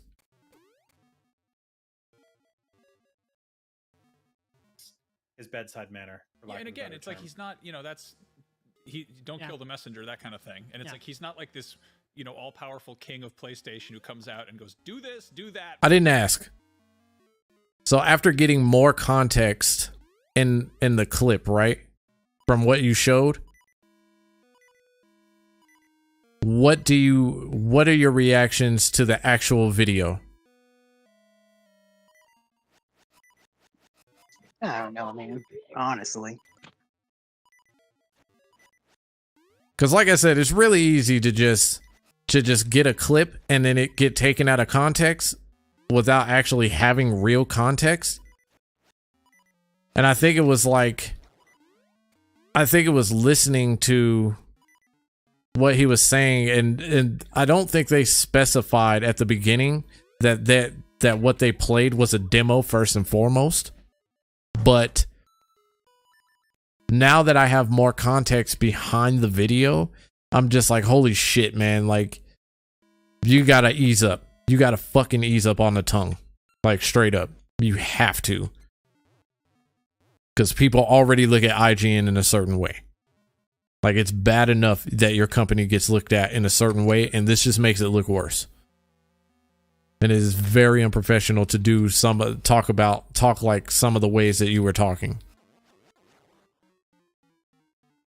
like keeping our personal biases out of everything. Like if we're doing a rating system, like we're not doing it for us. We're doing it for those that are looking at the ratings, right?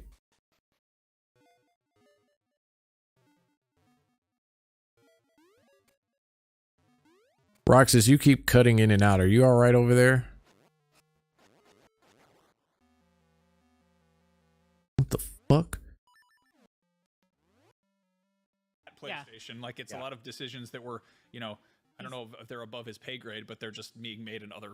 Yeah, it's not. He doesn't have unilateral rule over what was decided to do and stuff like that. He may make suggestions, and you know, he may be the person who's like enforcing it or being like, "Hey, this is what we're focusing on." After talking to all the other stakeholders, but yeah, like. I don't know. I think it was, his tenure was fine. I don't think it was. It's gotta suck to retire after like 30 years with a company and just be like a bunch of gamers being like, "Good riddance, get out of here." He's like, I did so much for you. You don't know what I got for you in these PlayStation games. I don't know. That said, one thing I do want to talk about is the other thing that's going on right now with PlayStation was the, you know, or sort of relevant to our audience interest level, that this doesn't bode well for what that game has going on for it. And we really haven't had much in the way of updates. We've gotten out today, Naughty Dog has apparently laid off some contractors who were working on the Last of Us multiplayer game, which is a huge bummer. That sucks. That especially sucks for, you know, people who need jobs, which, you know, that would be nice if they were able to have things. They laid off like 25 people, I believe, and that sucks for them truly. And it's definitely not a good look on. It's not a good look on Naughty Dog.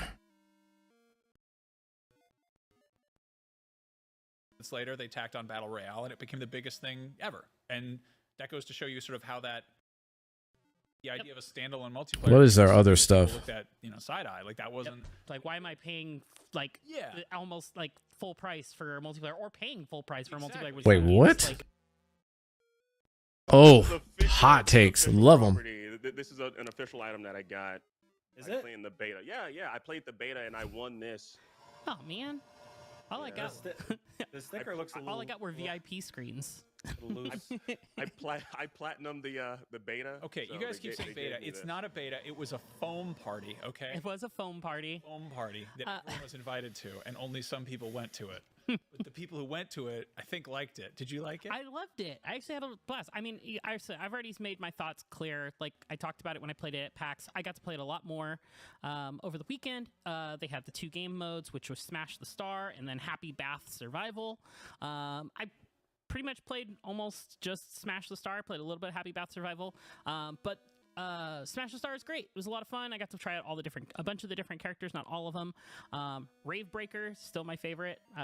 This dude he's like got this like this foam thrower, and I was just sneaking up behind people and just assassinating whole parties. It's interesting because honestly, it doesn't look any different from, besides like the design wise. It looks the same as a Splatoon, right? I don't know if I could fuck with that personally, just based off of what it looks like. Splatoon, like maybe, you know what, just to be a fucking asshole, I should just pick up Splatoon. But that's interesting. That they played the beta. So I was getting like 3 and 4 chills. I'm not mad at anybody that likes anything, but to me, like I personally can't do it. They can do whatever it is they want to. Don't get kills. I get it.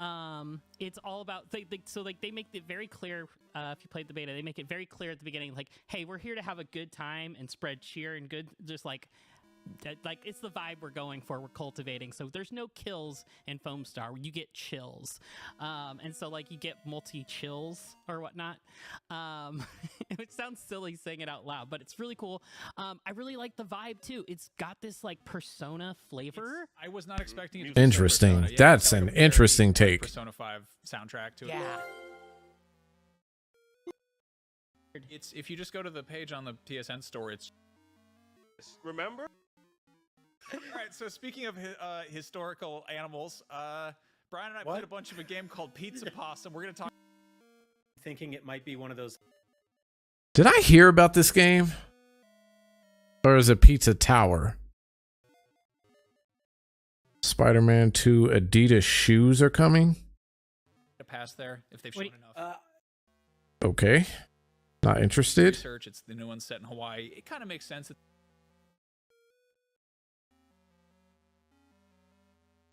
Ooh, I think this is a good one. Let's see what they say about that one. For a second, and then we completely run out of steam, and then we're like, oh, we don't have the full length amount of show to talk about. Anyway, so yeah, we got reveals for Final Fantasy VII Rebirth, where it showed Cloud riding around on a Segway. Yeah. Which is kind of a silly addition. It's very silly. Also got Like a Dragon Infinite Wealth, which has Ichiban Kasuga riding around on a Segway, which is, I feel like, a much more... Segways all the rage in 2023. It really an odd addition to two massive, Japanese games, two JRPGs. Having it in Yakuza feels like, they were doing research. It's the new one set in Hawaii. It kind of makes sense that they would have, somebody scooting around on a Segway like they saw a tourist go by doing that. That checks out. The fact that they had to go out of their way to be like, yeah, let's put a Segway in Final Fantasy VII. Why not? If you showed somebody a Segway when the original Final Fantasy VII came out, they would think that was a vehicle from Final Fantasy VII because it's a nonsense science fiction vehicle. So my question to you is this: is realistically, if you had to ride a Segway, would you rather do it in a Final Fantasy realm, off in the land of Gaia, Midgar, whatever the hell, or would you rather do it on a regular old vacation in Honolulu? Jada? I have to go with the Final Fantasy world, just because, honestly, I've never ridden a Segway, and yet I'm looking at their website right now. They're highly affordable. The lowest priced one is like $400, which is insane to me. That's like cheaper than a PlayStation. Feel like they were just yeah, which is weird, right? It's cheaper than I swear to like a a kinetic shame to it. I don't. Oh, what else is going on in the news? I'm curious. Game of the Years is going to be a huge talk within the next couple of months for sure. Gaming news, this is what we're doing.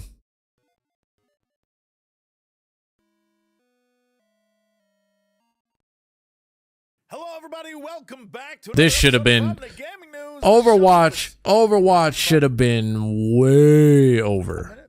Today in the news, it appears the Overwatch League may be over? Now, this isn't too surprising. We've known that Activision has been facing challenges with the Overwatch League and Call of Duty League. However, this weekend's 2023 Overwatch League Grand Finals truly felt like a closing chapter on the league as a whole. During the wrap-up of the Grand Finals, caster Zoe Schwind shared a heartfelt message surrounded by her fellow casters. Now that we close this chapter, I think we should all look back at this and remember the moments that took our breath away, she said. We have to remember the friendships we got to form and the lessons we learned. So from all of us, thank you from the bottom of our hearts for being part of this incredible journey. It's been an honor, a privilege, and a joy to share this experience with you all. Oh, I think I wanted to go the other way. Easily just be a sentimental farewell to the season, but being surrounded by everyone, that moment, the situation around Overwatch as a whole, it kind of felt final. Moreover, within 24 hours of sharing the speech, the Overwatch League Twitter shared, with the completion of the 2023 Overwatch League season, we'll be focusing on building our vision of a revitalized esports program, the league said. We're eager to share more with you as details are finalized. And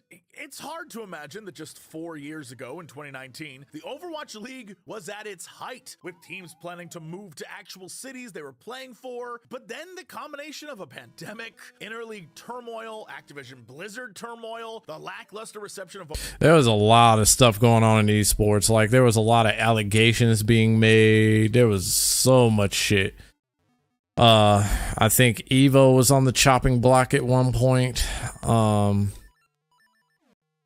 And that was in question of where their future was going to be, where their future lied, and I'm glad that their future actually lied in a better space than where it's at right now. I'm very glad for where it's at right now, especially having gotten to witness it for myself, and I think that's pretty fucking cool. But the esports has been talked about like in the dying light for a long time now. And I don't know what's going to happen with esports in the next couple of years. If Overwatch is having issues, I'm wondering what other games are having issues. I think that is a fairly that's something that we need to be looking at as far as the esports goes, because I'd hate to see esports die down. Overwatch 2, it all kind of culminated in the slow death of the league. Ugh. I have no doubt that Activision Blizzard's going to try to reformat all this in some way and respin up esports again. They will. It'll be successful, I'm sure. They have done it numerous times. They have started and stopped countless esports things. They'll figure it out. See, I keep doing that. But if they come back and they name it Overwatch League 2, I'm out, y'all. I'm out. I don't know. Because on the Activision Blizzard part, from what I understand, the Blizzard side is the one that's heading this, and they are having massive amounts of issues from what I understand. So I could very well be wrong about that, and I don't mind being wrong about it, but I don't know if they per se will be the ones to bounce the whole esports thing back. I think a lot of you might be as well. In other, and dare I say much more important news, Larian has finally made the change people have been demanding since the most recent patch, a travesty that has finally been rectified. Of course, I'm talking about the cat, His Majesty. If you've never met His Majesty, go check out my short on the subject. I love that. Okay, book. I don't know because I haven't played Baldur's Gate, so. Tweet Larian Studios shared times, ads, and all that stuff.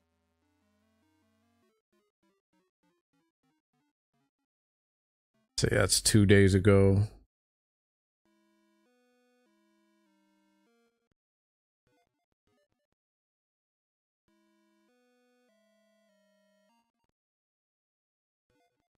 What?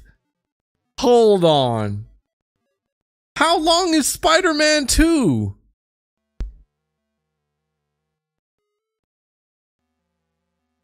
I'm curious as to how long Spider-Man 2 is.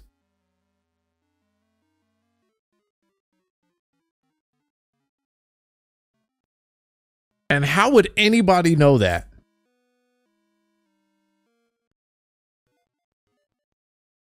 See, there's the trailer. It's only 50. How is that not long enough?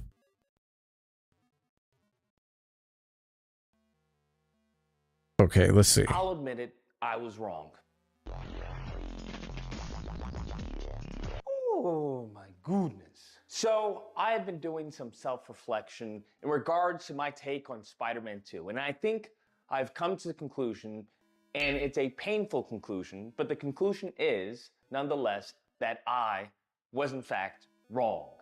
I know, and I'm man enough, to What are take my you licks. wrong about? I was very much being selfish in my understanding of Spider-Man 2, and this was brought to my table by a caller named Mike a few days ago, in which he basically said, Lucas, gamers nowadays are dumb.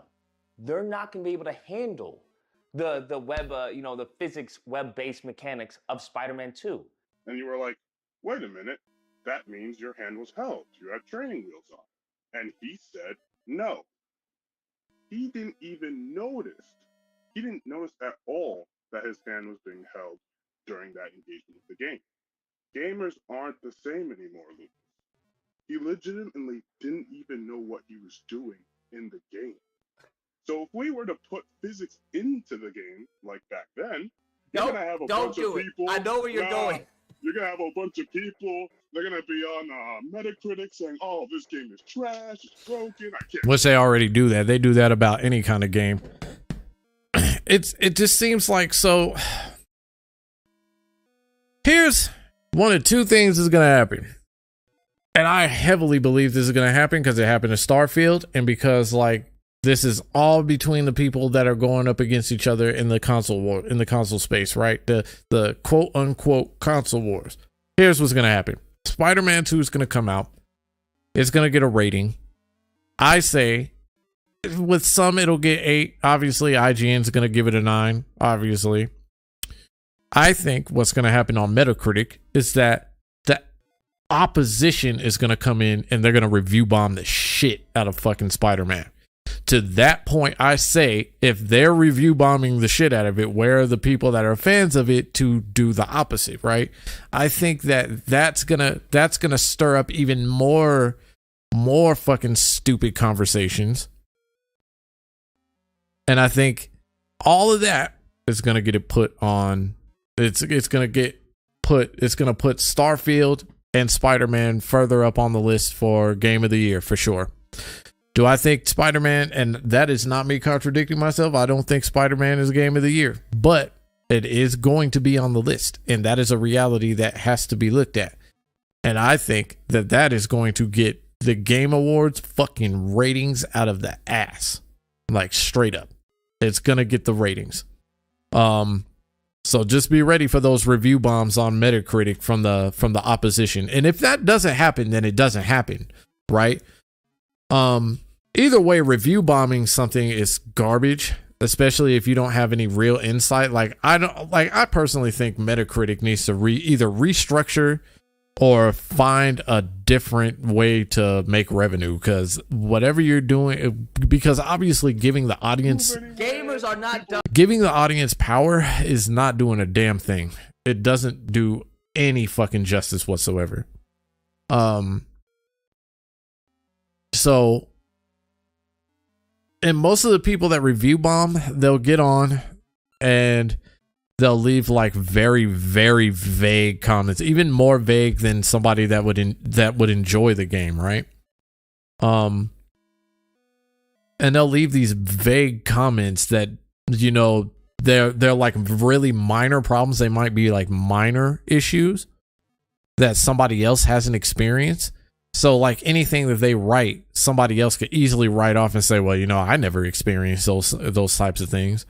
And that's just, and we wash, rinse, and repeat with the next big title, right? Depending on what platform it's coming out on, depending on what platform is coming on, who developed it, et cetera, et cetera. So just expect something to happen, because like I said, Starfield sparked up a shit ton of fucking stupidity. It sparked up stupidity, but it also sparked up what needed to be talked about too, which was this rating system in the games industry. It sparked up who's making the rules for these ratings in the game industry. It sparked up who's reviewing games in the game industry. It sparked up the talks that needed to be had, right? Like, that whole review for Starfield was a bunch of confusion. Like, I don't even really know how the dude felt. But if he says in one sentence that the game is good, but it has a lot working against it, it doesn't make any sense. I think his life couldn't have been any worse on Twitter if he would have just gave it a 6 or a 9, or a 6 or an 8 at the 6 at the lowest, an 8 at the most, if you enjoyed it. I don't think the game deserved a 10 personally, having played it myself. Personally, I don't give a shit about that damn game, but I give a shit about the talk around the industry right now, and that game just so happens to be the thing that sparked what needed to get talked about, right? Issues with, I guess I don't understand why he's saying that there are training wheels in this game, right? It doesn't seem like, or maybe that's what they were talking about when they were saying that it reminded them of Crackdown and Beyond. They reminded him of like a system in Crackdown where you hope they got rid of it. But if I look at it, it almost looks like it's essential to have that kind of stuff in there, right? Because it was no different in the first one where you had to swing through. There was some kind of mission, and I forget what it was. I think it was a Mysterio mission, and I think they touched on that a little bit in the Beyond podcast. I think it's necessary to have that, especially when you have like such free floating mechanics as you do with web slinging. Like, that's really free floating when you think about it. Like, obviously, whether you web swing in the second one or use your web wings or whatever, you're probably not even going to really feel a difference. I would argue you might not feel a difference if you're an avid player and you've actually enjoyed the series and you've gone back and you played the first two. It probably won't even feel like anything to you. In fact, I'd argue that it might feel more in tune with however your playstyle is. So I don't know what training wheels they're talking about. No, they have not dumbed down. To call gamers dumb though, I don't think that's possible. I don't think they're dumb. I think honestly they are more savvy than what we think, like as a whole. Like I'm not talking about like just one specific group. I think anybody that's not in the middle of the console war argument is more savvy than you think. I think that they understand what it is that they're looking for in certain aspects. I think the gaming industry as a whole doesn't know what it wants because we haven't really had too many choices in the last over the last decade.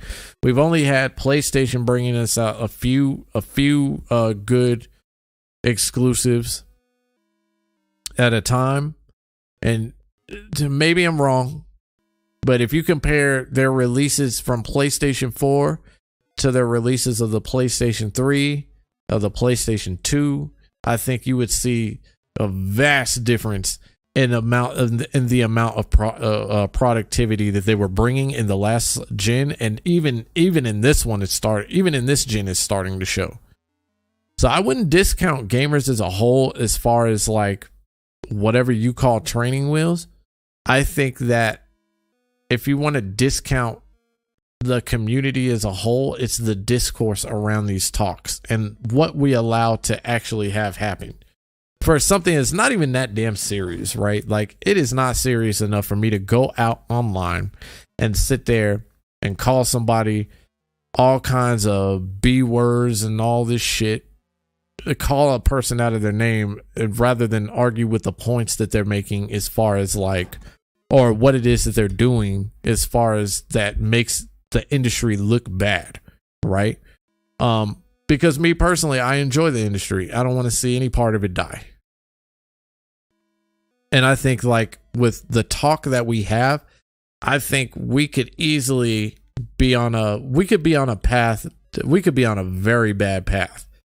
As far as how the industry is looked at. I mean, it's already not looked at in a good light by people on the outside, especially like your local, your government who wants to blame video games for every fucking problem. Gamers, bro. And after thinking about what he said, I would actually agree. Because you have to understand that not everyone is going to want to have to master, swinging. Not everyone's going to want to pick up a game and have to spend hours and hours to get good at the game. For many people, and this is something that Jaffe touched on, was that for the casuals, they just want to pick up and play and have fun. I think in the same way that you have people that are movie snobs, oh crap, whatever you want to call them, same with music, whatever, they're so deep into it as an art form, and it's not just a surface enjoyment for them, that they're able to recognize when they're getting tired of the same old thing more often than others who are just sort of cursory engaged. Now, for some of us who have been playing games for quite some time, that doesn't cut it for us. So when we see something that is what we would call cookie cutter, which is, just a big cutscene, and you're just pushing circle to do, the bare minimum, but it looks cool, but the gameplay wise is very childish, right? I would argue that the first one kind of did it too. Like, we can't sit here and say that the first one didn't have those moments.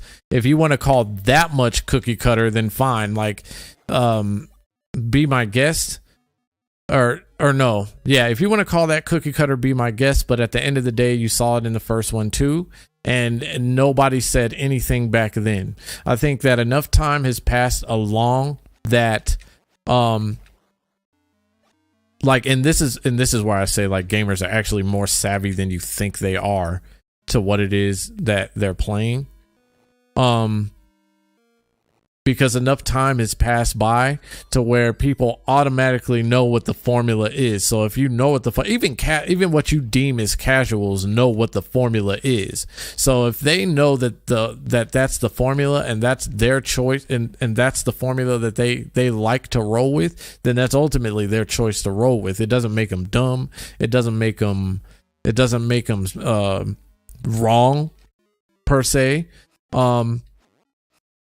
But the truth of the matter is that what's being focused on with this Spider-Man is not even nearly what actually needs to be focused on, right? Like if you're only focused on the same assets, then it needed the same assets because it's the same New York. What else could change in New York in 5 years, right? I mean, even though like I'm pretty sure like in real life we have like pretty good, decent construction teams. I've seen buildings go up faster than what they should be going up as of late in my area anyway. But the thing that needs to be argued about with Spider-Man is because based off of the games that have come out this year, I argue that and maybe I'll go over like the ratings for some of these said games that's come out over the last year, because if let's say, and I actually don't think that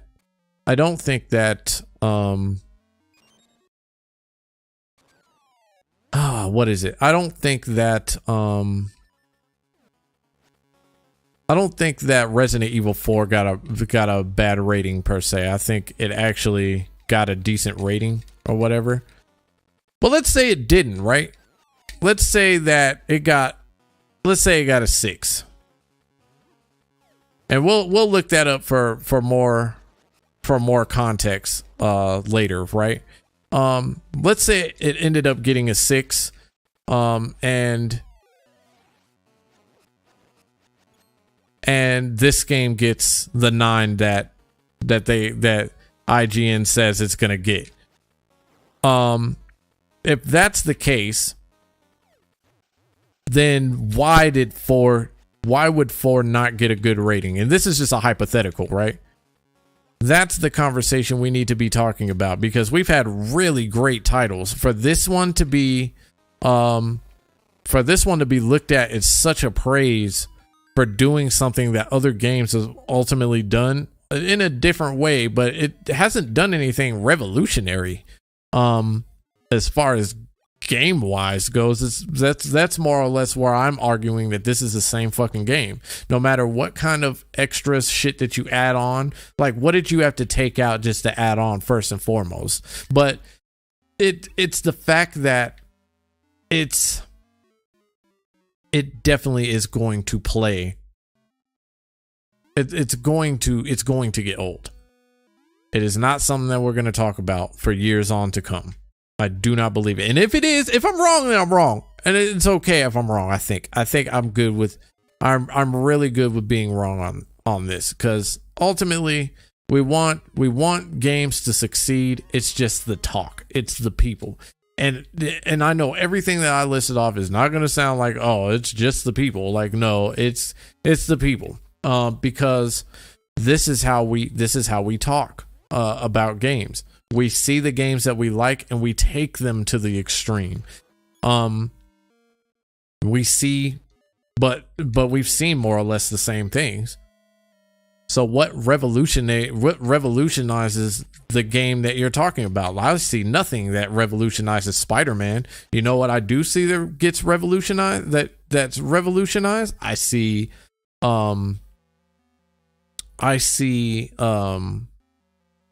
Resident Evil 4 is being revolutionary. Why? Because it took a game that already revolutionized how we played Resident Evil, and it recreated a whole new fucking story, a whole new game, a whole new experience.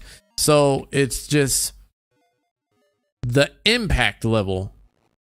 If we're going to talk about Game of the Year, which I really don't think Game of the Year should be a thing anymore. I think that is an accolade that is really pointless at this time. If we're gonna look at criteria for game of the year, I think impact is actually one of the categories, if I remember correctly. But I think that we need to actually take a look at the actual impact on the industry that the game has. That's what I think we need to be looking at. It's the actual impact that it has on the industry, not just whether or not a bunch of people liked it or the sales were great, because the sales do not make a fucking difference at all. Like, there are plenty of people that can buy a game and not like it. Like, they don't think to return it. Like, it's easy for anybody to pick the game up, even if you don't like it. I think it needs to be in the conversations of what actually changed in gaming, right? Like, how many games do we have like that? I think that's one of the things that we need to look at. But training wheels and gamers being dumb, like, I don't know about that. I don't know if that's a fair assessment. I don't even know if that, because I've seen casuals play way better than hardcores. Like, and maybe they're the exception. Maybe I've just seen the exception, but I've seen what you deem as casuals to play better than even hardcore players. Like, I'm a hardcore Souls fan, right? But it doesn't mean I'm the best fucking player at it. Like, I don't have all the time in the world to sit there and play Souls all day. Like, it's just one of those things you got to look at.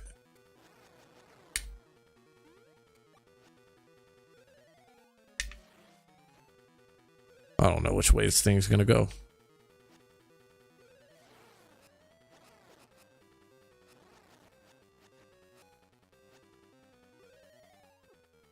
Oh, don't you do it, fuck. There's nothing going on gameplay wise. There's just a whole bunch of visual effects and graphics and stuff like that going on around you. For many people, not all, but for many people, that's all they want. This is something that that irks me to the utmost degree, is that when you have a game, people immediately go to the graphics. Oh, it runs at 60 frames, it runs at 120K, all this. And I'm just like, where I mainly go to is like, gosh, okay, damn it. What's the gameplay? What new mechanics are we having in this game? I kind of agree with him on that. Like, we automatically go to how many FPS it is. Like, I don't even know if half the people that's talking about FPS actually understands how that works. Like, and the truth of the matter is, like, we pick and choose whatever it is we want to focus on, right? Like, it's easy to do that in any form of entertainment, right?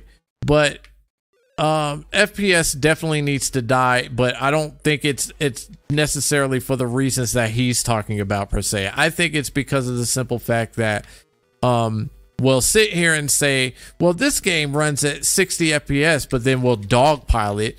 But then on the other end, there'll be a game that people like that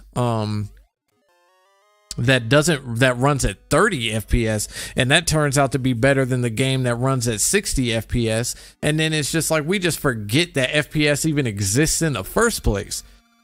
So it's more like, look, man, like, make up your mind. Like, either you care about FPS or you don't. The same argument goes for microtransactions, right? Street Fighter 6, one of the great, I love Street Fighter 6, but I didn't hear anybody in the camp of fighting against microtransactions talking about that. And that game has fucking microtransactions in it. And maybe if I'm wrong, point me in the direction of a video where they do have that. But I didn't see anybody talking about that. And this is me saying that I love Street Fighter 6, but if you're going to talk about microtransactions, keep that fucking same energy for a game that you love too. So it's just like these conversations, when we start talking about like FPS and microtransactions and open worlds, it's like, I got to keep the same fucking energy all the way around. Like, I love Elden Ring, and I think that's an example of an open world where it's not bloated with shit. Because to me, I don't think quantity equals quality. I think Baldur's Gate just so happened to be one of those things that probably was like a diamond in the rough. Maybe they caught lightning in a bottle with that. But as far as But as far as other open worlds, like I'm about to play Assassin's Creed, right? I already know, I know what I'm probably going to expect, but there might be some things that I don't expect. I know there's going to be a lot of the same wash, rinse, and repeat missions that you get in any other Assassin's Creed, because, well, it's Assassin's Creed. I see that they brought back some of the old stuff, so I mean that's cool, but I mean, how well is that going to hold up? And did you keep some of the old aspects in there too? Because I think, or some of the new aspects in there too, because I think that's very important to do. But I don't know. We'll find out when I get a hold of it. When I play it tomorrow. But all these conversations, what he's talking about, I don't think that it goes past even a casual player.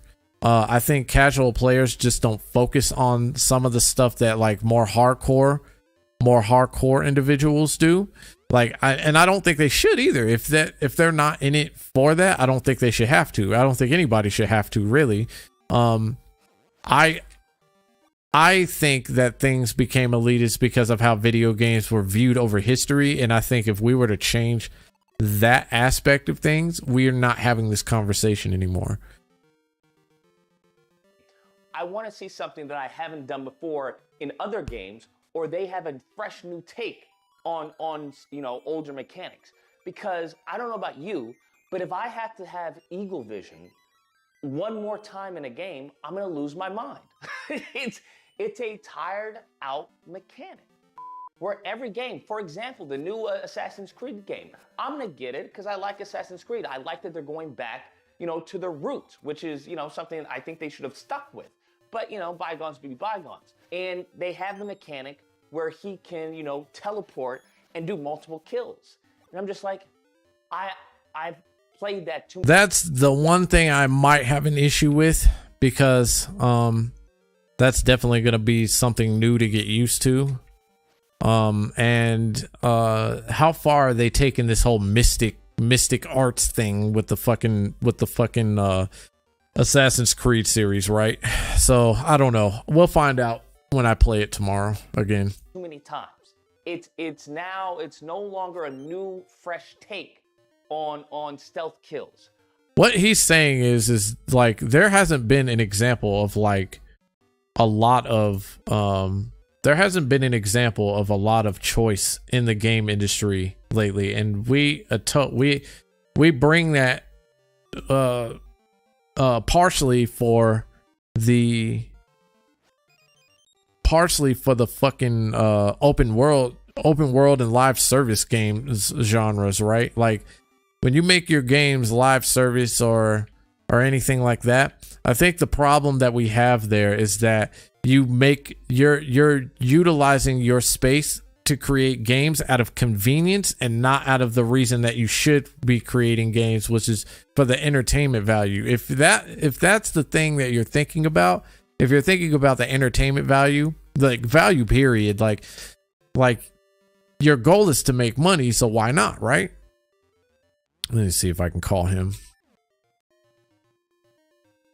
I did that in Arkham Knight, with the fear takedown. I've done that before. It's no longer fresh. It reminds me of a certain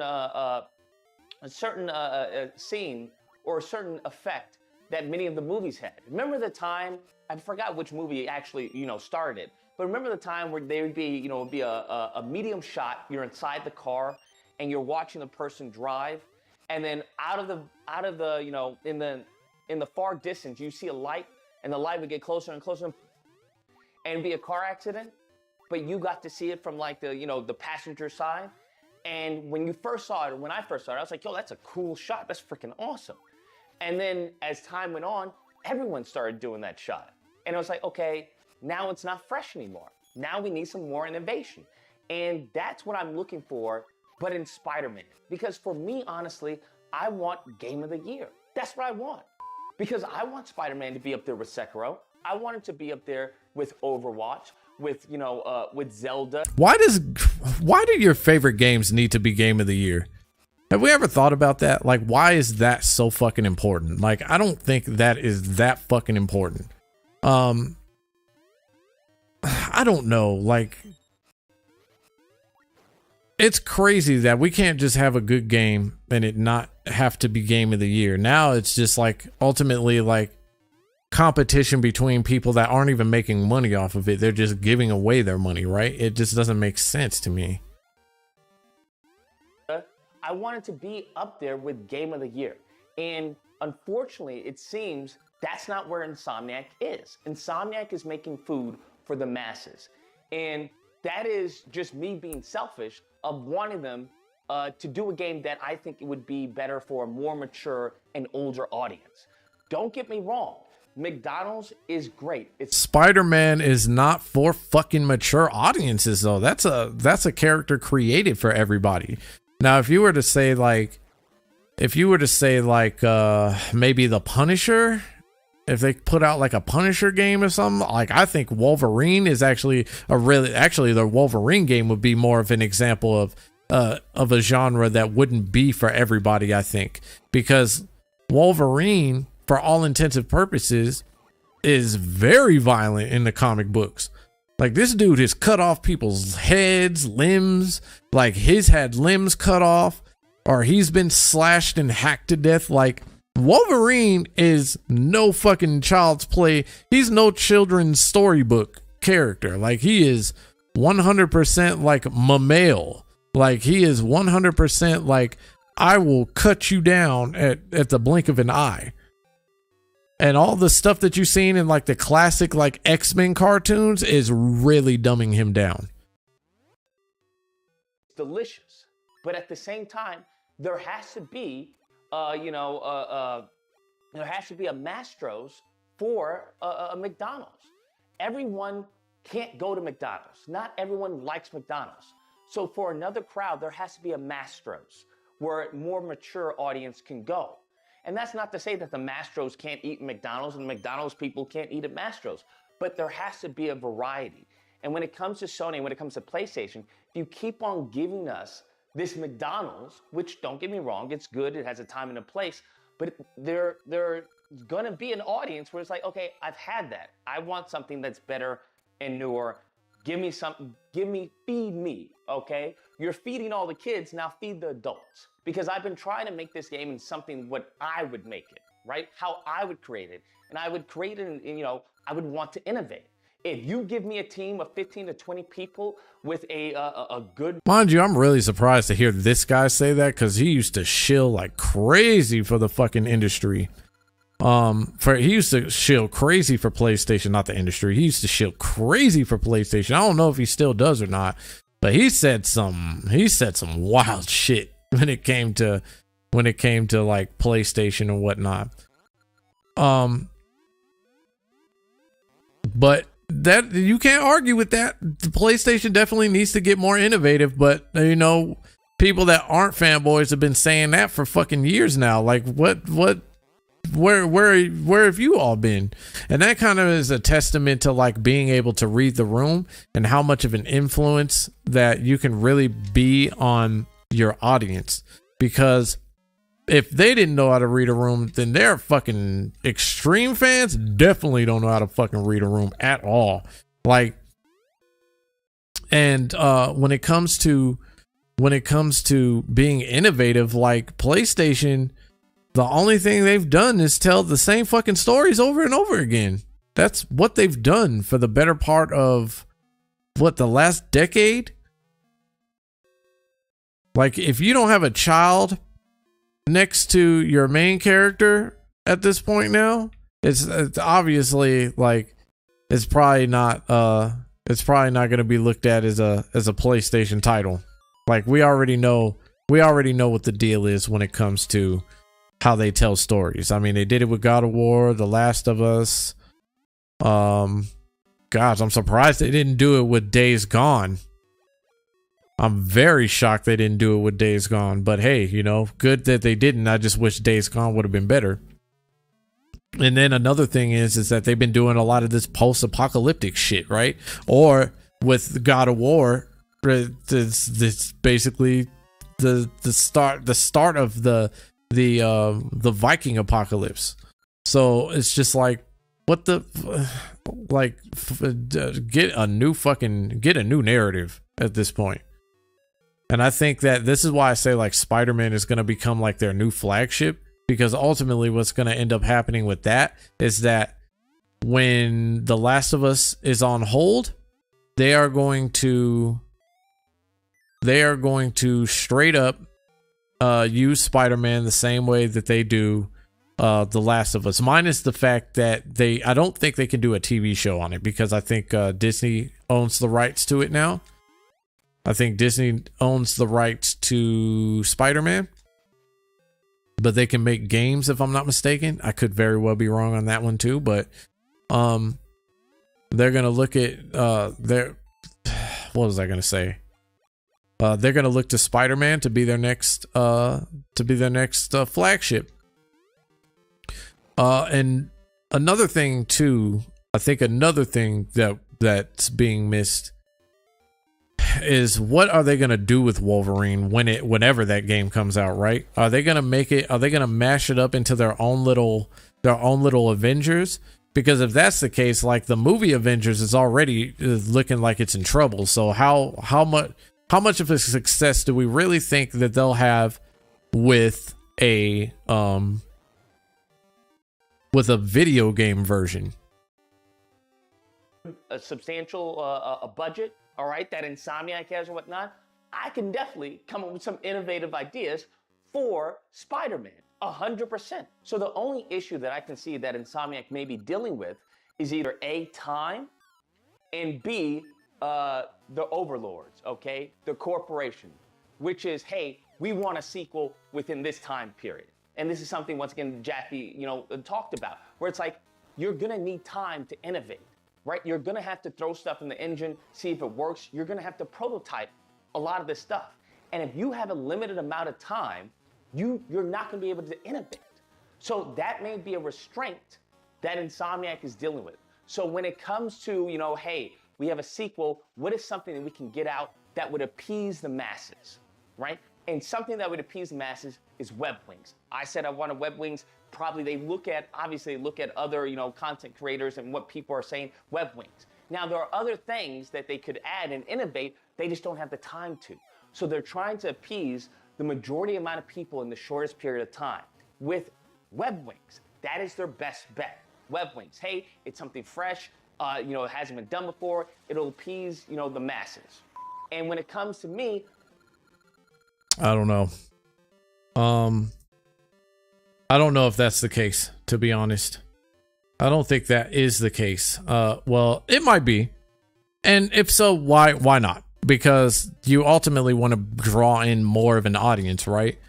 I don't think anything is wrong with wanting to draw in more of an audience. And that's the goal of any company, right? Like, that's the goal, to draw in more audience members, to get more people on board, to make more monies. Like, I think we're discounting Insomniac a little bit when it comes to that, right? Because I don't believe for 1 second that they're not putting their heart and soul into this game, right? I think, quite personally, that they are working hard. I think they're working very hard to bring these games out, which he brings up the time limit, which I could agree with that. I think they are in a very stringent, I think it's stringent is the word that I'm looking for. Very, very stringent time period. And I think it's very difficult for them to work with whatever it is that they got to work with. When you hear, when you hear that your neighboring developer is laying off like 25 people, or they're trying to move to live service games, like Sony is trying to make changes that don't even make sense to its own developers, right? So ultimately, what you're talking about, them innovating, bringing something new, that was their way of doing that. Is it going to be the same fucking type of game? Yes, it is. It's going to be the same fucking type of game. It's no fucking escaping it. Does it deserve Game of the Year? No. Should it be on the list? No. Well, I don't know about that one. Should it get it? No, I don't think it should, because there's still time for other titles to come out. Do I think that it should be praised as highly as it is. On a personal level, if you enjoy it, yes, but when it comes to talks like Game of the Year, I don't think it should be praised that heavily. I've slowly gotten out of the masses. I want more depth to my gameplay. And that's just not what they're delivering. And I just have to accept that. It's just not what they're delivering to me, okay? You can't go to McDonald's and say, hey, I want a steak, all right, with shrimp on the side, you know, garlic butter. They're gonna look at you like you're crazy. It's like, bro, then go somewhere else. This is not what this is not what we serve. So I just hope, my hope is that for Wolverine, they don't give us the McDonald's version. They give us the Gordon Ramsay version of Wolverine. Because if it's just a paint job on Wolverine's origins, which I think is an amazing game, it's probably up there with Spider-Man 2, I would argue. Then it's gonna fall flat, right? You gave us our McDonald's. Was he talking against Spider-Man 2 or was he for Spider-Man 2? I'm very lost at where this is going, I guess, now.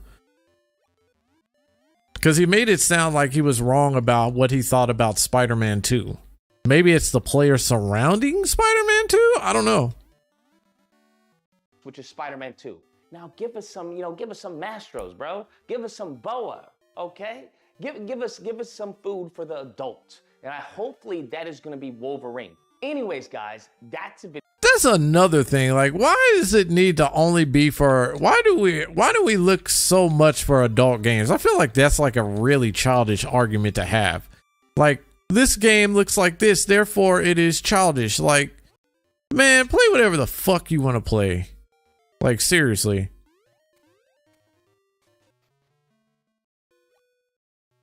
Video. Let me know what you guys think. Whether or not you believe Lucas. Well, okay, fine. That's true. It is McDonald's. It's good food, but it's good. Okay, you have to admit that it's good. Or if you believe, you know what? Yes, it is good. Absolutely, I think it's great. I think the web wings is great. I think the swinging is good. You know, the symbiote finishers, good McDonald's, good help. You know, I won't say healthy, but good fun food, right? It's comfort food. Don't have a problem with that.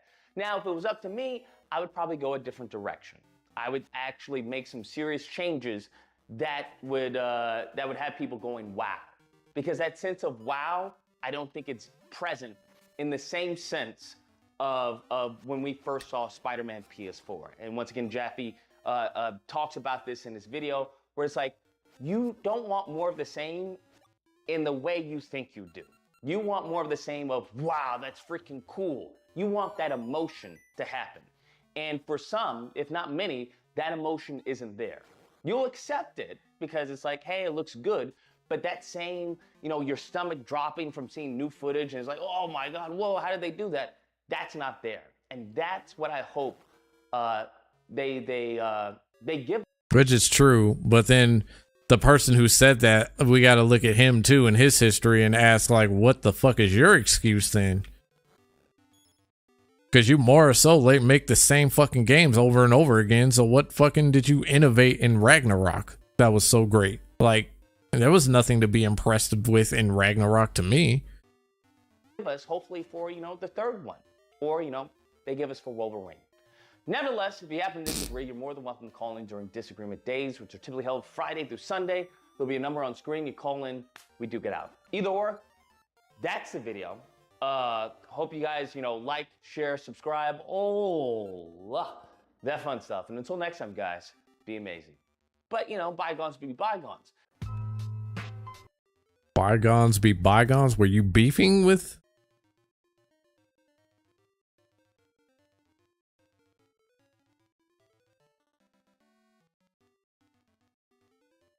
Wait, what? Fans of Insomniacs and Marvel's Spider-Man are now boycotting the upcoming sequel due to the recent controversy that's surrounding the game. What controversy? Well, you might remember that the voice actor for Peter Parker, Yuri Lowenthal, recently spoke about the controversial face change, and he said, get over it. And apparently, that's an insult to people's lives. I didn't know there was a face change. Holy fuck. So yeah, yeah, a face change was made when they remastered Marvel's Spider-Man, released it on PS5, of course, and it's the new face going forward. We, of course, seen they're not going back. Some people did not take this face change lightly. Some have gone even as far as... Wow, it's crazy. We'll fucking boycott for a face change, but we won't look at the real issues here. That's fucking crazy. Modding the old face into the PC version of the game, which is, well, it's something. Sure, I guess that is what it is. I'm not going to hate you for that. I mod plenty of games to be to my liking. But recent comments by Yuri have really set some of the most hardcore and toxic of the Spidey fan base into turmoil.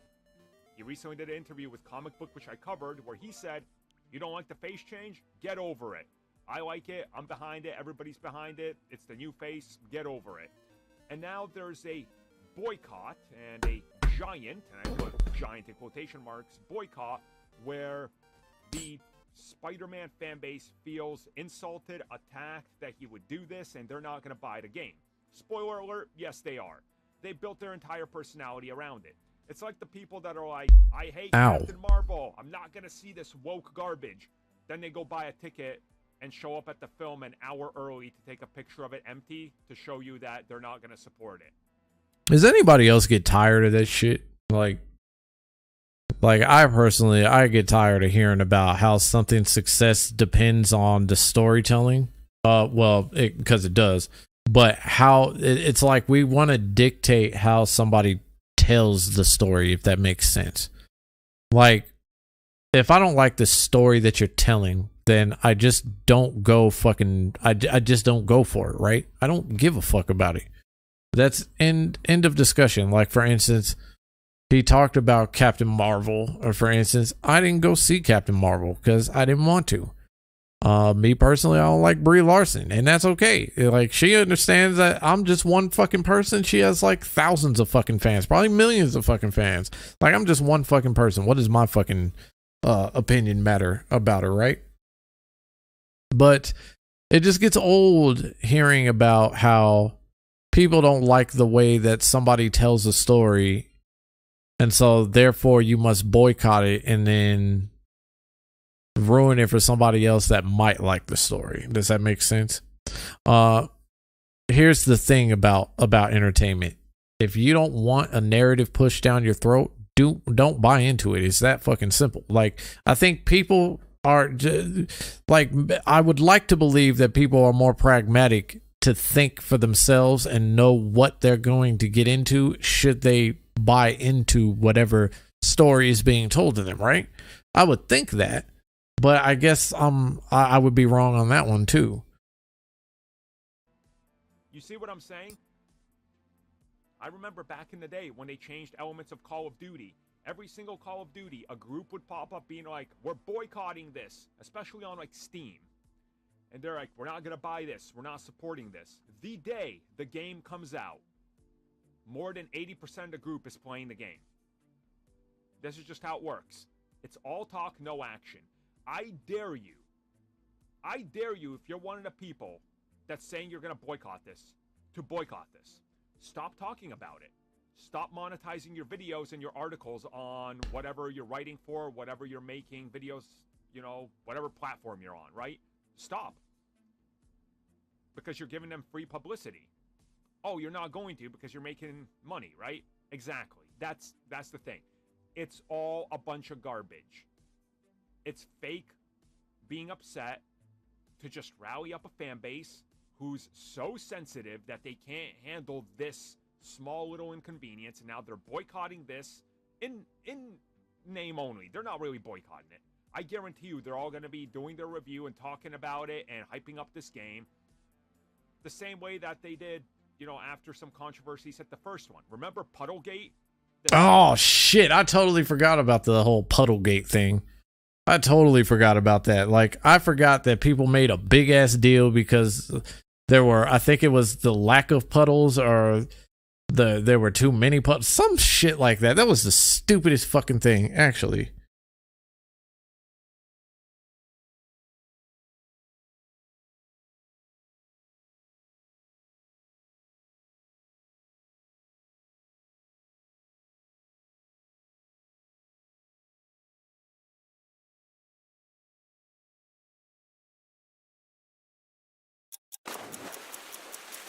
Welcome to the Know. I'm Brian. I'm John. Could it be that Marvel Spider-Man might not be as pretty as it looks in all those trailers? What's been shown online? Uh-oh, we got a graphics controversy on our hands. This is footage from the showing side. Of the game, so we're starting to see it out in the wild. Maybe people sharing some screenshots before they're supposed to. Yeah, and now a lot of people are claiming that Insomniac Games might have overpromised in the graphics department compared to what has actually been delivered. Do we have another Watch Dogs? Is that We what's don't going on? speak of that. We don't speak of that. Yeah, that game got a ton of heat after showing an amazing trailer at E3 in 2012. And that game, I mean, for me, was really good, but whatever. Puddle. These aren't the puddle. Started after tweeting out some comparison screenshots which seemed to show some pretty decent, significant differences. One pair of screenshots from Kofi, the creator of the Press Start podcast, showed what looked like some graphical compromises, both in the reflective water puddles and Spider-Man himself. Okay, yeah, that's what it was about. That was the stupidest fucking thing I've ever seen in my life. That was the dumbest fucking conversation. I can't believe that actually happened. I am going to get the fuck off because I need to go eat and I have life to live. So you all take it easy. I will be playing Mirage, so get ready for that. And with that being said, thank you all for joining me. I